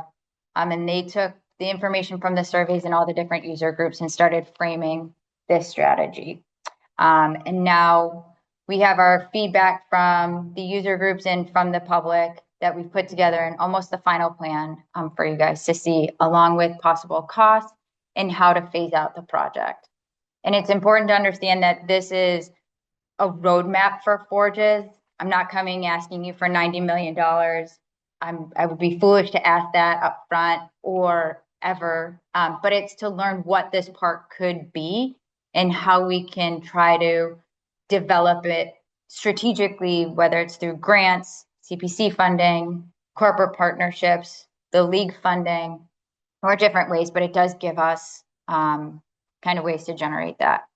So you can see on the left is the market analysis. So you can see that little circle on the left is really red, and it's where people are coming from to use Forges. So within a 5-mile range. What is interesting to see is you can see all that blue and green coming from the North Shore, coming from the West, from Rhode Island, from down in the Cape. So this park isn't just used by residents. You're seeing draws from all over the state of Massachusetts and even different parts of New England to come in and really use this park. For like tournaments and things. Tournaments, youth league games, birthday parties. Oh, wow. Like different tournaments. We've had soccer tournaments. We've had baseball games. We've held like Babe Ruth and youth baseball, like district league championship games and tournament games and stuff like that here before. Pop Warner, prior to them switching over, tried to have their games at the complex, but because it's not turf and with the possibility of rain closing the fields, they had to move them to the high school fields. This traffic study is in the middle, so that'll show you who's coming in and out of the park and at what times. So the top part is during the week, and you can see that big weekend time, the week time during the week is that 4 o'clock time frame through almost 9 o'clock at night. We use the adult softball field and the flag football field some nights until exactly 10 o'clock when we have to have the lights shut off by. But we run flag football games in the spring on Friday nights up until 9:30, 9:45 for our older teenage kids to be out there. During the weekends, you can see that prime time is really like that 9, 10 a.m. all the way through like 4 o'clock, 5 o'clock. Those are the highest usage. In the mornings, you'll see it during the week. We have pickleball programs. A lot of walkers go through there with their dogs. So the park is, as you can see, used throughout the week and during the day. The chart on the right is our field use analysis. So this is showing you what our current fields are at the complex and how overused they are. So the bright red exceeds recommended usage by 4 times what they should be using it as. And that's soccer field number 1. Soccer field 2 and 3 are to the left of that bright red rectangle. And those are exceeding the usage hours by 3 times the recommended use. And then you can see the other yellow and oranges are recommended use 2 times the amount. The only one right now is the adult softball field is the only one meeting their recommended use hours. So I don't know if some of you have been to Forges, but these are some of the existing field conditions. The one top left corner is the current lower practice football field that houses our flag football program, our tackle football program practices down there. And then the Plymouth South Jaguars use it for their JV games on Friday nights in the fall for their games. And so you could see, because of the overusage with all the groups using it, it's nearly impossible to regrow that grass down there on that field. And without a field for them to switch to and rest that field, it kind of remains in that dirt area from the middle of the field. The middle picture is just showing you the fence on that lower practice football field. And from the kids or things running into it, it's bent, it needs to be replaced. The far top right picture is Forges Soccer number 2. And that is where Plymouth Youth Soccer plays their younger kids games. They play cross field instead of full 11v11, they play left to right. And you can see that's the goal mouth area. Even trying to move those goals left to right or up and down, the fields just aren't big enough to sustain that kind of use. The lower left picture is the baseball field infield, where you can see the dandelions and some of the mix growing in. The middle field, those bleachers are from the Babe Ruth field. You can see that it's lacking the fencing because it's the netting to protect the participants because it's ripped so many times. And the bleachers there, if you've ever sat on them or gone to Forges Soccer, are in desperate need of repair. We've had the adult softball bleachers replaced on that field. Home Depot has donated the lumber for that before. And we had a group come out and donate their time to repair them. But it's hard to keep up with all of the different bleachers that are in there. And then the bottom right is just showing you that lower practice football field with the goalpost rotting and an outlook of the park. So this is our community survey.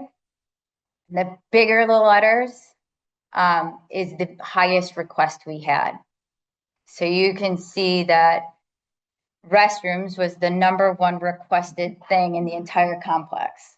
Right now, the complex is supported by portable toilets, which costs us a significant amount of money every year to have there and replace at times because they've been burnt to the ground by vandalism, which is unfortunate. We've shown up to the park on several different occasions, and they have blew up the porta-johns and burnt them to the ground.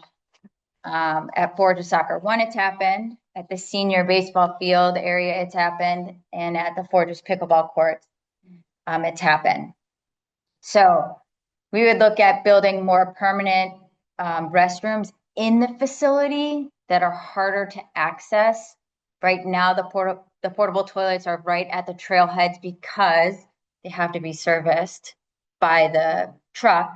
So we can't exactly put them out by the fields. So we are looking at composting toilets in the park.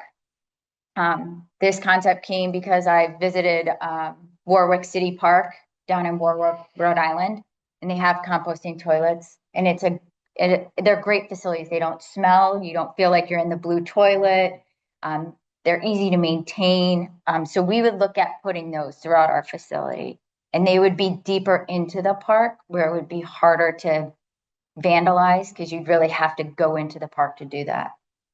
You can see that parking and lacrosse, more pickleball courts. You never have enough pickleball courts in this town.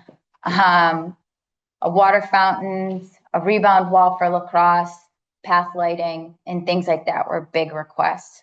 And in our phase 1A of the park, you can see that we really tried to meet those needs that people were really requesting. So after our public meeting, some of the discussions and the items that people brought up was the increased traffic that this complex could bring to the residents of Jordan Road. Right now, Jordan Road is a thin road, and the increased traffic would be significant to the park. So one of our updated plans, we've shown building an exit directly onto Long Pond Road because that's where 70% of your traffic is going to after they leave the park is up to Long Pond Road. So we would look at building an exit out of the park to Long Pond Road to alleviate that traffic on Jordan Road. And it comes out close to the power line crossing. Yeah. I remember. Yep. And over by Crossings. Yep.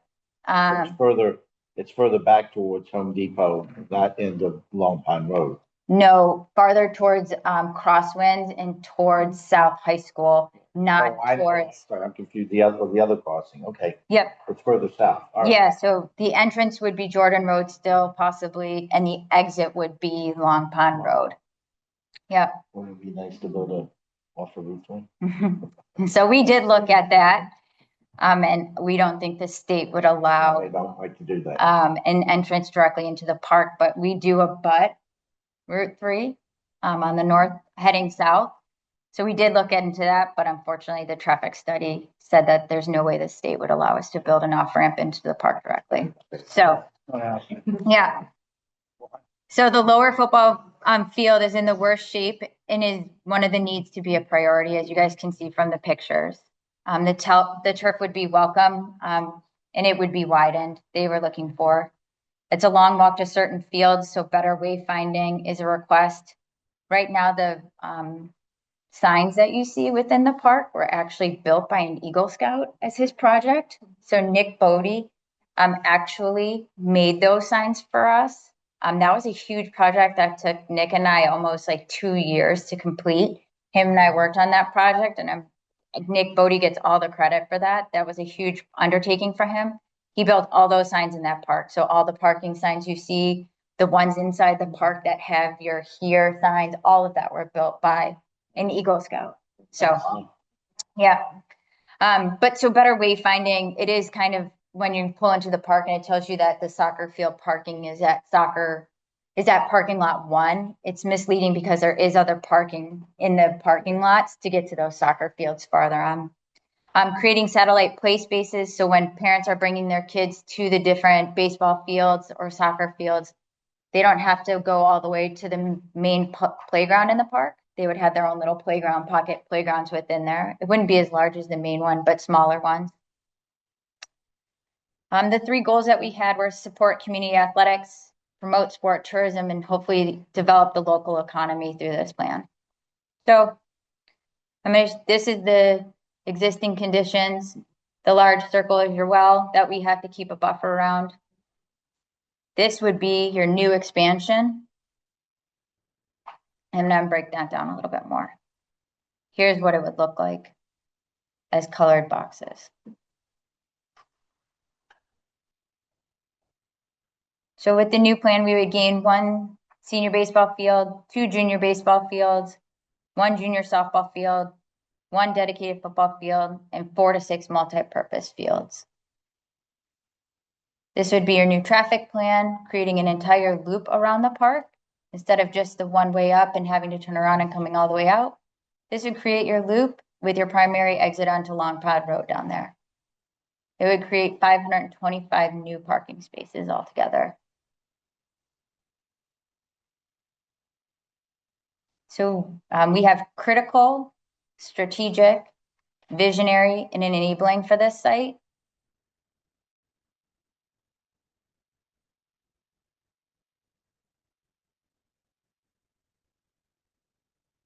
And so as you can see, like the visionary would be building, I'll talk about more in depth into this when we get to the actual opinions of costs. But here's phase 1A that we talked about was the most critical that had the largest requests.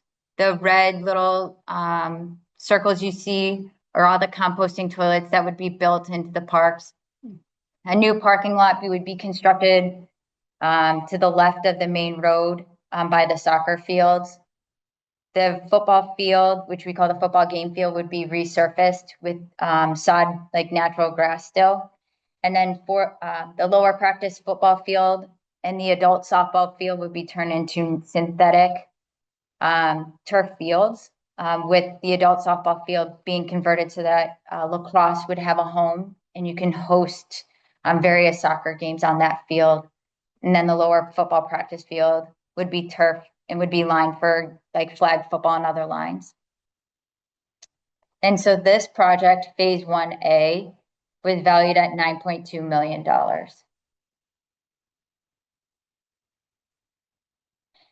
Phase 1B would be improving all of the lower baseball fields and softball fields. There's very poor drainage at those complexes right now. The water sits in some of the outfields. It doesn't drain or anything like that. Resurfacing the clay that's in there and making it a better playing surface. It would also include new backstops. If you've seen the backstop on the softball field number 2, that backstop is starting to fall apart and curl, and some of those dugouts are also falling apart. That project for phase 1B would be $2.4 million. Phase 1C would be resurfacing the 2 natural grass soccer fields down there in the perimeter, and that would be $3.3 million.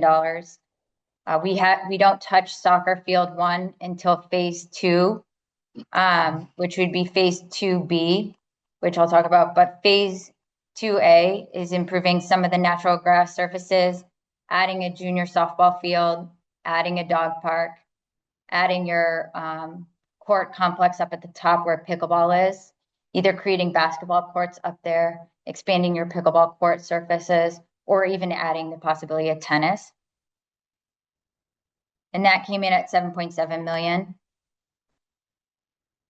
Phase 2B is your new lacrosse and soccer district. So adding more soccer fields to it, a new parking area, a pocket playground for that area, and adding that circular loop for the access to the park. And that's valued at 8.5 million in 2031. Phase 2C is resurfacing the soccer field to a synthetic turf at number 1. And that's 3.7 million. Your phase 3, this is your next phase would be including building a indoor recreation facility similar to what Pembroke built. This facility would have basketball courts, an indoor walking track for individuals to use. It would have a new soccer field, multi-purpose field on the back, which would turn into the full-day summer camp for the recreation office, which we currently do not have. Our recreation offices would be moved there. And that's valued at the $34.5 million cost for that complex. And then your potential site expansion would be up in the top part by Route 3, which would include new baseball fields, a multi-purpose field up at the top, the whole new loop and parking corridor with that roadway being expanded all the way to the park. So now you're creating a full loop around the park to get back to the front of it. That was at $22.6 million, but does not include the Long Pond Road extension. And then here you see the possibility that we still have more untouched land that could possibly be built by a third-party organization that could be leased to them for them to build out. That's nothing that we have valued here for us to build out, but that could be your private organization that leases it out or builds on it for a new complex, which could be an indoor turfed complex with soccer fields. This also talks about your operational costs and how to generate revenue for this. So it's important to recognize that we are trying to generate revenue at this facility, but also bring value to the different homes within the community and the value to the residents of Plymouth. It's hard to build a complex that is going to be fully net zero for the town, but we would strive to try to alleviate those costs, which recreation right now does a great job of being self-supporting with their actual recreation programming here in town. And we would strive to do that here at Forges. And these are just some 3D renderings so you could see what the complex could potentially look like with all of the different pictures.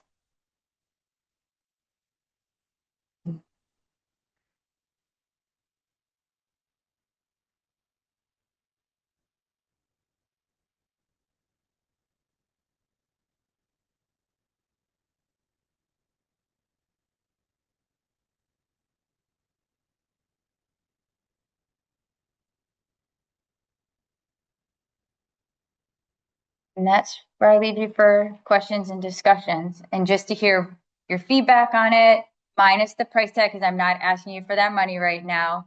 And we would look for other sources, whether it's grant funding, corporate funding, youth buy-in, and things like that. You know, for us, we look at it reducing the maintenance cost of the park. By installing some of the synthetic turfs, you would reduce some of your overall maintenance costs for the park. Especially irrigation and water usage would be reduced, which is right next to that Eel River watershed. So we would look at reducing some of our water costs with the new turf, synthetic turf installed. And overall, reduced need of maintenance for it. Who maintains it now? So right now, there's a partnership in place that Crosswinds Golf Course maintains the grass playing surfaces, and they mow the grass playing surfaces, and they help with irrigation improvements. And then the actual dirt playing surfaces, the trash pickup, and the outside of the playing field surfaces is maintained by a third party that we go out to bid for. So Crosswinds right now maintains all of our playing surfaces. DPW does not maintain this park at all. You think there would be any appetite for any kind of corporate naming? Like, That's one of the things they did when I watched the presentation with the. Yeah. I mean, who knows? I mean, it could add up. If you said there was one field that really needed to be a football field, if I remember correctly, because there's lots of fields. Do you have an idea what it would cost just to turf that? Not sod it. I think putting more grass down is a waste of time unless you're going to irrigate it and really. Plus, football beats the heck out of grass. But to put in a synthetic field, do you have any idea what just the cost of doing that is? So we didn't break that out individually as a cost. We kind of did it as a phase, and I can find that out for you of just the actual turf. But it's important to note that with this project, CPC can't fund any synthetic turf purchase. Oh, okay.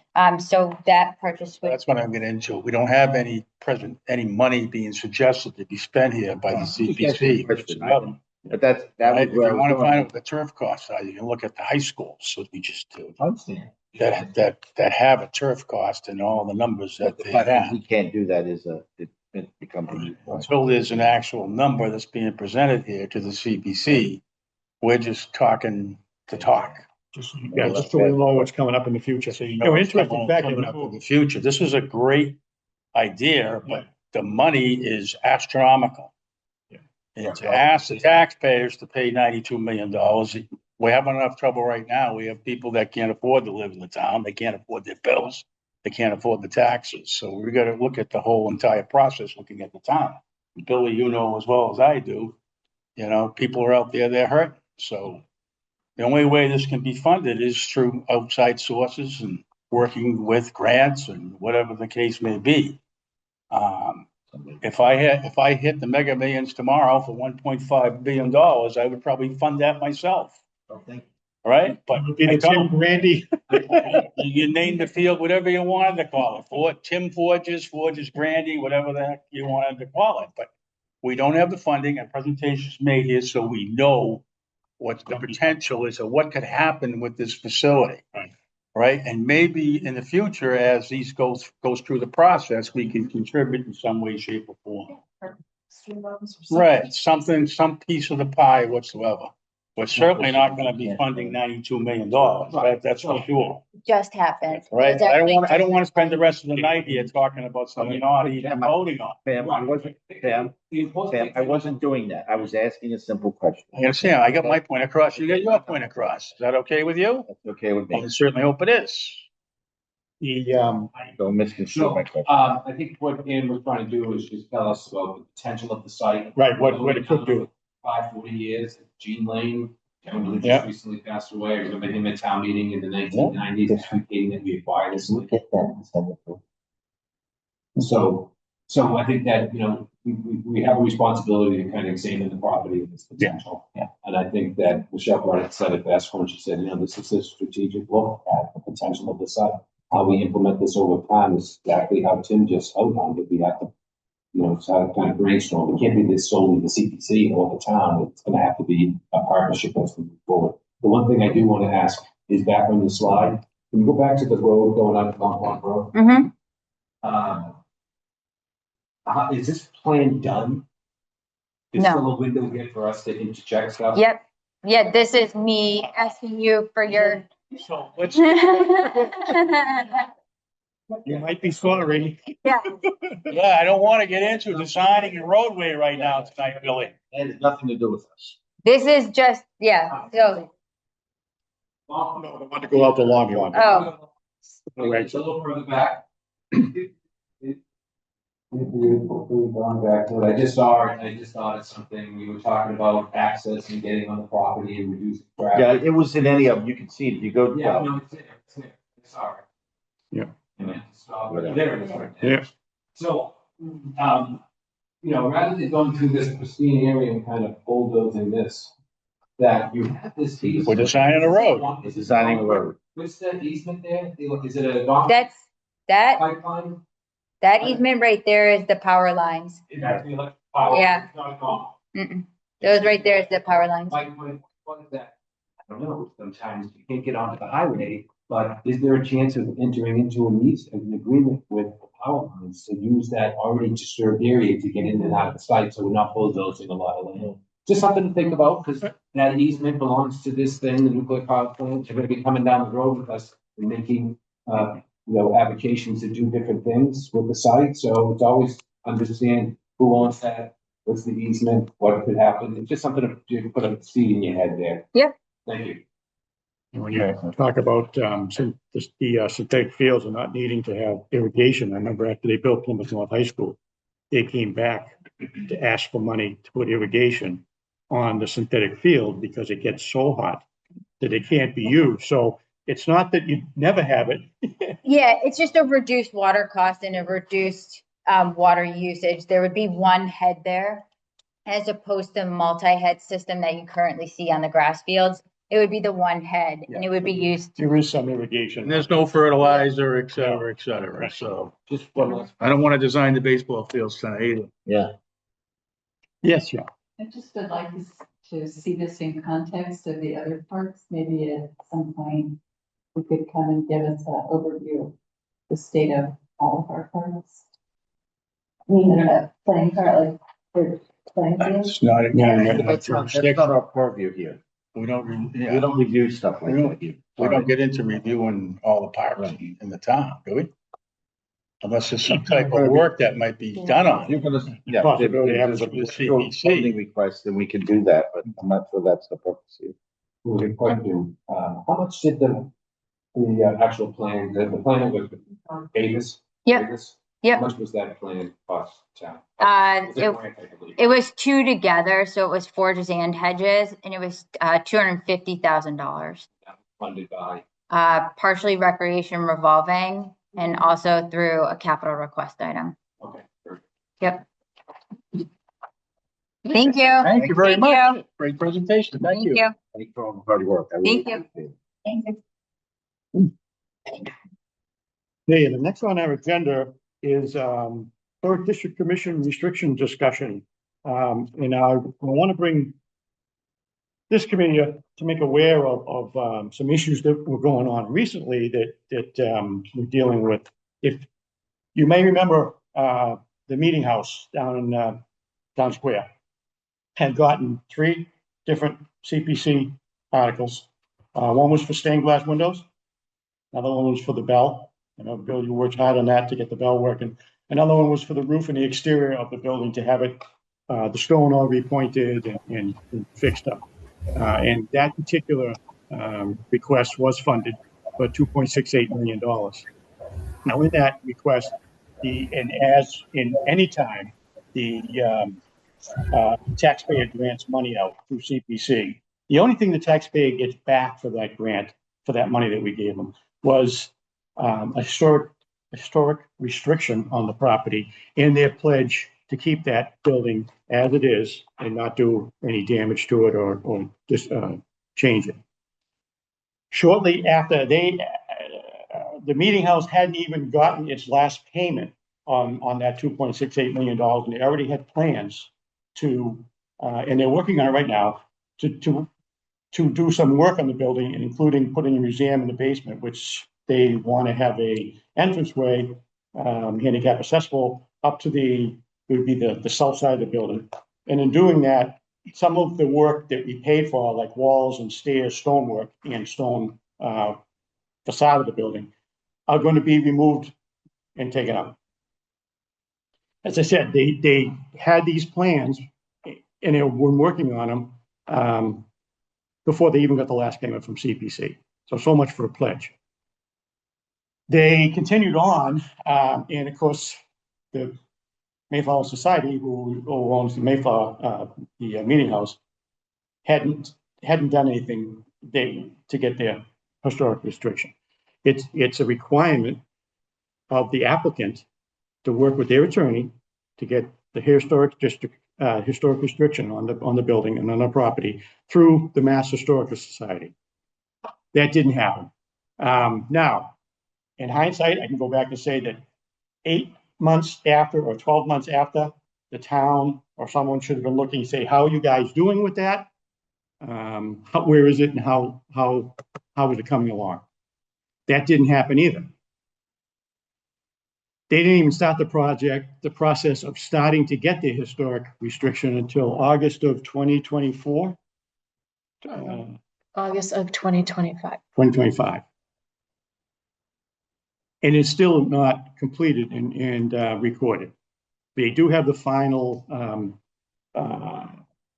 Version.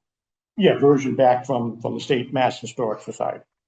And in the meantime, they're working on removing some of the stone to take out 2 windows, put in a door, put a glass atrium entryway onto that. Like I said, that's outside, and take out a stone wall and some stairs. It's very disturbing. It's all been permitted again through the building department, this extra work? Yes. And because there is no historic restriction on it, they were able to do that and get that permit. Well, it got held up for a while because they didn't have the final from the state. And it takes a while. When you put your paperwork in, it can be 8 to 12 months before you get something back from them that says, hey, we want to see this and that restriction, some wording and language. They finally got it back, I think 2-3 weeks ago, the final version, right around there. But it hasn't been recorded yet. So the work that was through the CPC was completed at 100%. They were paid at 100%. Yes. How long ago? Even though the restriction wasn't in place yet, they were paid at the 100%. Yes.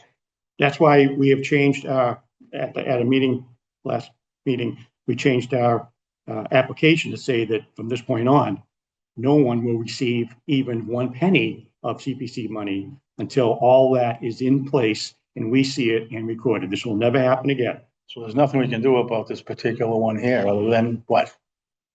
What can we do? Nothing?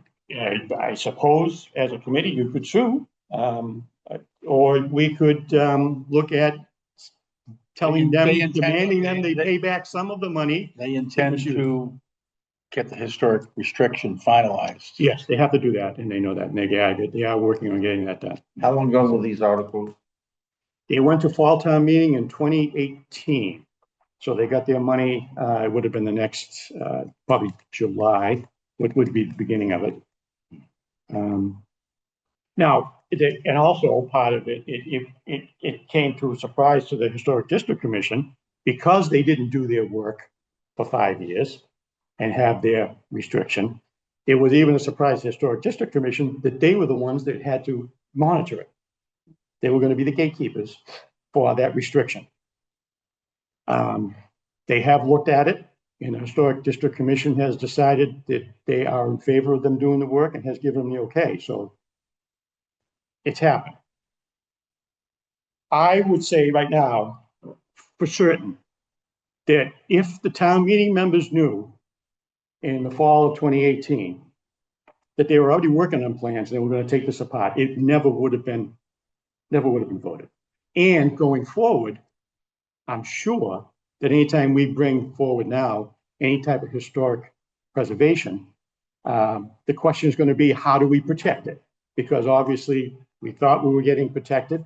It didn't happen. Now it's finally happened, but it's been overruled, and some of this work is going to be taken apart.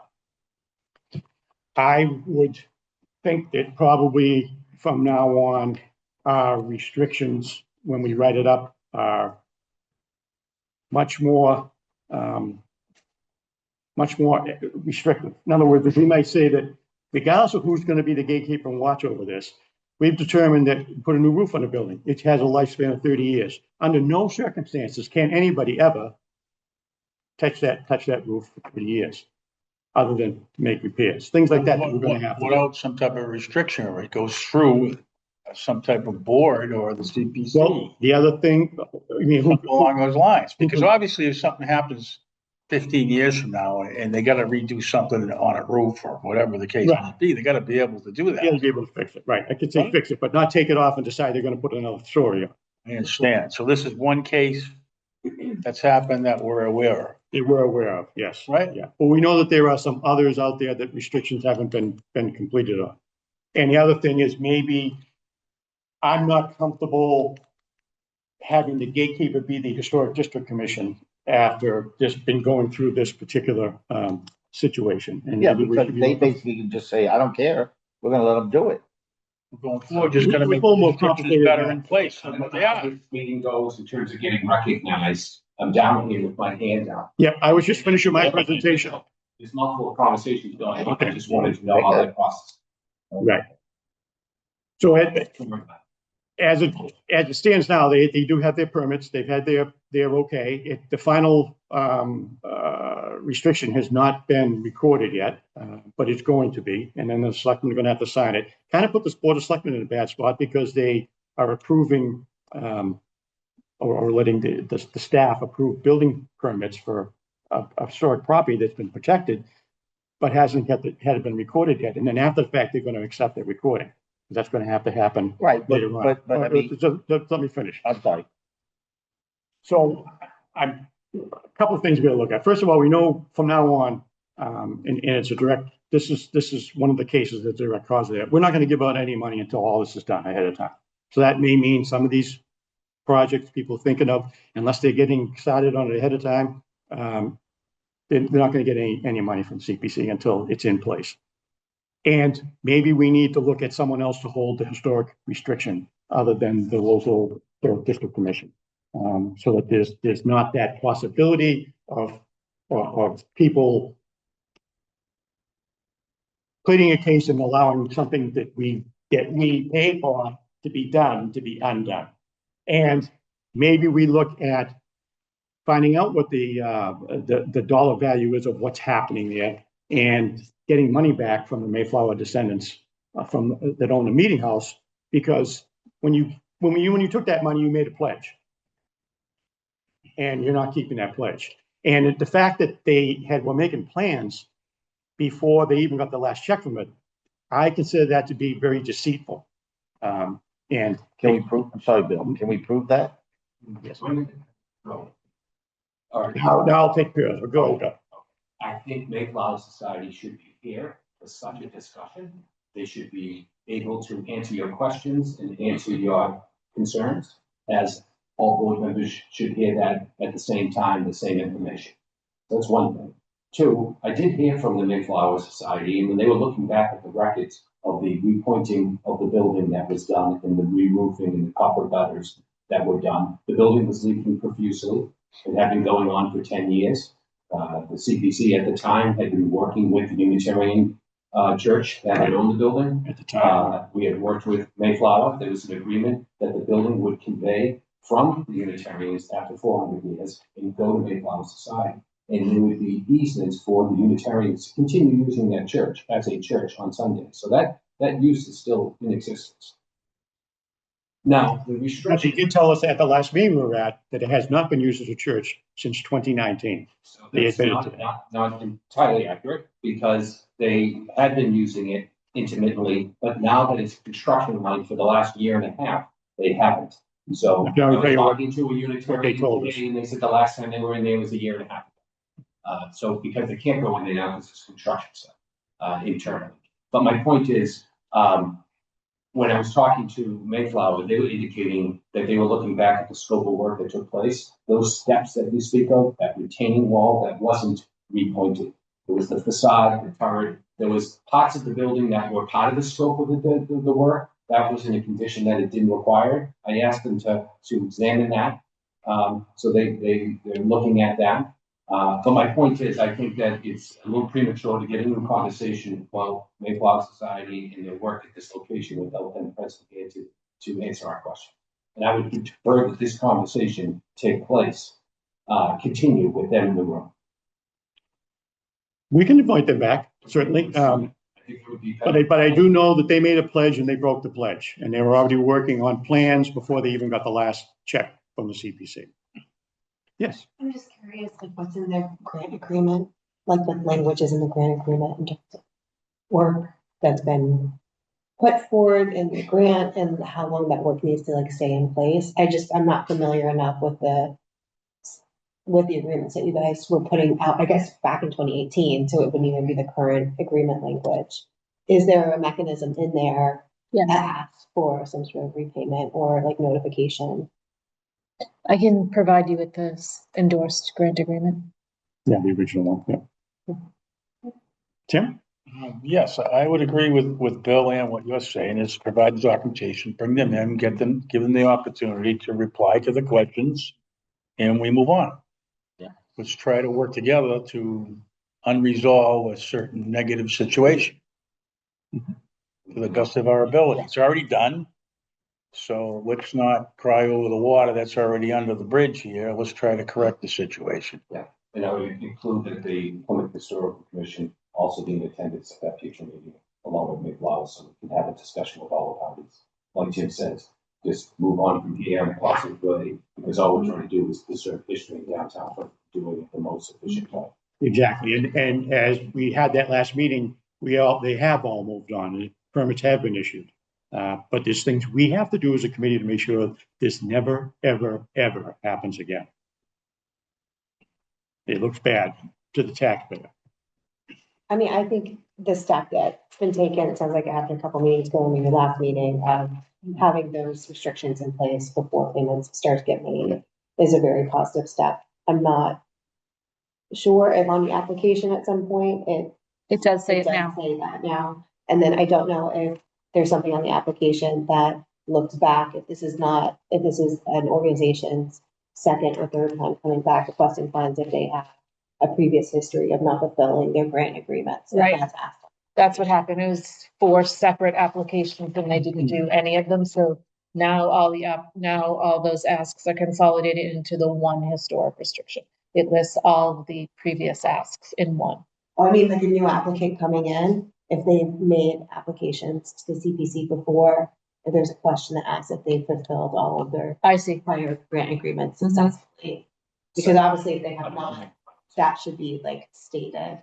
Right. So that can be considered about like, is there some sort of mitigating factor as to why they should continue to receive money? The current application does have this language. Yeah. We should add language that touches on what you just said. Mhm. That what are the other grant that you applied for from this, from CPC, there you go, applications, just to make sure people understand, historical preservation, open space with preservation restrictions, conservation restrictions, housing restrictions. They do take time, and it is a daunting task at times to get organizations, state agencies, and town council. And that's what the CPC did for many years, trying to be as cooperative as it possibly could with an institution that wasn't responding to us. We had town managers, we had town managers, department heads, and we had town council at times that wasn't terribly cooperative. This is a new day. We're excited to have the town focused in understanding the priority of getting these restrictions done. And it wasn't any shortcoming of any CPC over the last 23 years. So I just want to make sure people understand that these committee members over that period of time worked very hard to get opening page, different people to understand the importance of filing those restrictions, and at different times it wasn't happening. So, Do you need a couple more minutes or? I'm just. And we now have a coordinator that also is full-time. Election about how much I speak, so I'm trying to. I point, I have that price. You do. Are there any other, yes, I was just wondering if that third sector in New England, those people could be helpful in like giving advice on how to avoid this. I think moving forward with the new plan, we're not gonna have this situation anymore. That's what it boils down to. and I will let you know There that, will be no funds dispersed until. Right. Right, and we just had an applicant today that came in that said, I've done this, I've done that, I've done that, and in exchange for the money, we're gonna get the CR at the closing. That's exactly what we need to do moving forward. Or the historic restriction, or the affordable housing restriction. In exchange for the money, you get the restriction. If you don't have the restriction in place, you don't get the money. It's pretty simple. We won't have the issue anymore. And first of all, I want to thank Mr. Paul Blanchard and let you know he's here. He is the vice chair of the Historic District Commission in town because the chair is out of town and away on vacation. So if there's any questions or I don't even know if there's anything that you would want to say. Well, I would like to say a couple of things. The Historic District Commission has its own responsibilities and is chartered by the state in that regard. And irrespective of whether you give somebody a grant, has nothing to do with the fact that the Historic District Commission has to review the work and decide whether the work is consistent with the requirements that we set as the Historic District Commission within the district. And of course, the Mayflower Meeting House complies with that. It's within the district. On behalf of the commission, I'm a little insulted by the fact that your chairman is inferring that the Historic District Commission hasn't done what it should be doing. It's true, we never saw the restriction until about 3 weeks ago. Came as a surprise to us that we were supposed to be overseeing this restriction, which we had never seen. Whose fault that is? It's not ours. However, the restriction, as it's presently in its final state, has sets a certain criteria in the restriction. The Historic Commission had approved this project as being consistent with the requirements of the Historic District Commission in 2024. We were asked to look at it again, in part because our prior chairman, who did not go for reappointment, so was no longer the chairman, had a question about a couple of things that he didn't currently understand on the plans. So we revisited the situation. The commission actually had a site visit prior to the meeting that we were asked to come to on the 8th of July. We had already been there for a site visit, looked at what was being done and what they were requesting. And we had determined that, in our opinion, it met with the requirements of the Historic District Commission within the district. Since that time, at some point, somebody decided we should go to a meeting on the 8th of July. I really don't know who, because no one on the commission called for a meeting, but someone called for a meeting without any authority to do so and posted it on the town website. So several of the Historic Commission members, including myself, attended. There were 4 of us there, and all of a sudden somebody said, well, Ann, who was the vice chair at that time, you should call your meeting to order. I mean, it was kind of a funny situation, in as far as they're concerned, the meeting wasn't properly called for in the first place. But nonetheless, there were 4 of us there, which constitutes a quorum, so that trips the open meeting law. So, in fact, Ann called the meeting order. We discussed things. We went around to the site. We took a look as we had done about 2 weeks before, and agreed that what we saw is the same as what had been approved in 2024 and clearly shown on the plans. And on top of that, of course, we now had the opportunity. We just received the restriction 2 days before. And it's been revised again since then. We reviewed the restriction, and we felt that the work that they were doing is consistent with the restriction, which allows the Historic District Commission to approve what are classified as major repairs in this, or major changes to the exterior, which in this case included 2 basement windows and the masonry pier in between, and the window sills below. We made it clear to them previous to this, and we've reiterated it in the vote that was taken by the Historic District Commission, that is consistent with the Department of Interior regulations. They are to permanently store the 2 windows being removed in the masonry and window sills, and permanently store them for the possibility in the future that someone might want to restore those windows and pier back to its original configuration. So they've conformed, as far as I'm concerned, with what we required.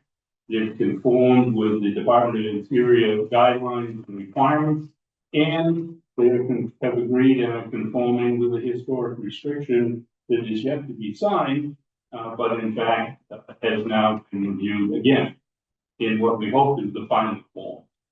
This board hasn't signed that restriction either. And as far as I know, you haven't voted to approve that restriction. So It's not within our purview. Yeah, we won't be signing it. you're listed on the signatory, aren't you? Or is it just the select? Selectmen. Yeah.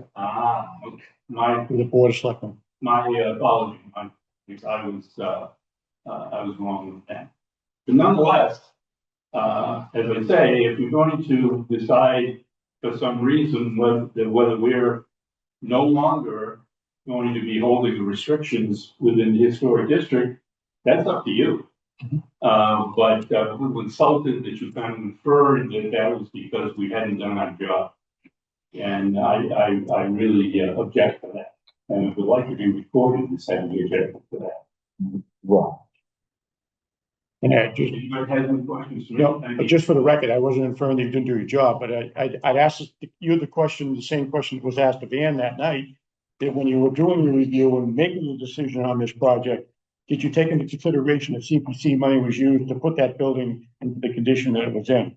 Financial and monetary issues are not the purview of the historic district. That's correct, and that's why I would remove it from the historic district. Between you and the Mayflower Society. Right. It has nothing to do with us. Right. And going forward, we'll make As a sure. matter of fact, that evening I stated that if in fact they had done some work that you feel you would pay for, I'm the first one that said, well, maybe you should talk to them about getting the money back. Yes, correct. And they may have to give it back. Okay. Is there any other questions? No? Okay. What's next on the agenda? You want to go to the major? So I attended my first meeting of the Cranberry. meeting of the construction meeting in Cranberry Commons, and it took about 20 minutes. It's the contractor. Everything should be built that way, and it's just going along. They're going gangbusters. They're going to start. They pour the foundation. They get ready to start raising the roof, and you know it'll be interesting to watch it proceed over the next 6 to 9 months. You know, it's the construction company is called Bowden, and as the guy, what's his name? I can't pronounce it. Cuccieri. Yeah. He says he likes those guys. He says they get things done. So that's all I have. They're right on schedule. Very minor, changes. Any, Stuff that's. Sorry. You know that thing, you know? Yeah. We'll get it, okay? smooth sailing so far. No, next up is public comment. Is there anyone here wishing to make public comment? Maybe someone online, if not here. Anyone online? No? No. Anyone here? No. No? Okay. No. Motion to adjourn. I have a motion to adjourn. Don't make it. Second. I thought you just said motion to adjourn. Motion, yep, motion's been made and seconded. Next meeting is August 6th, at 5:30 p.m.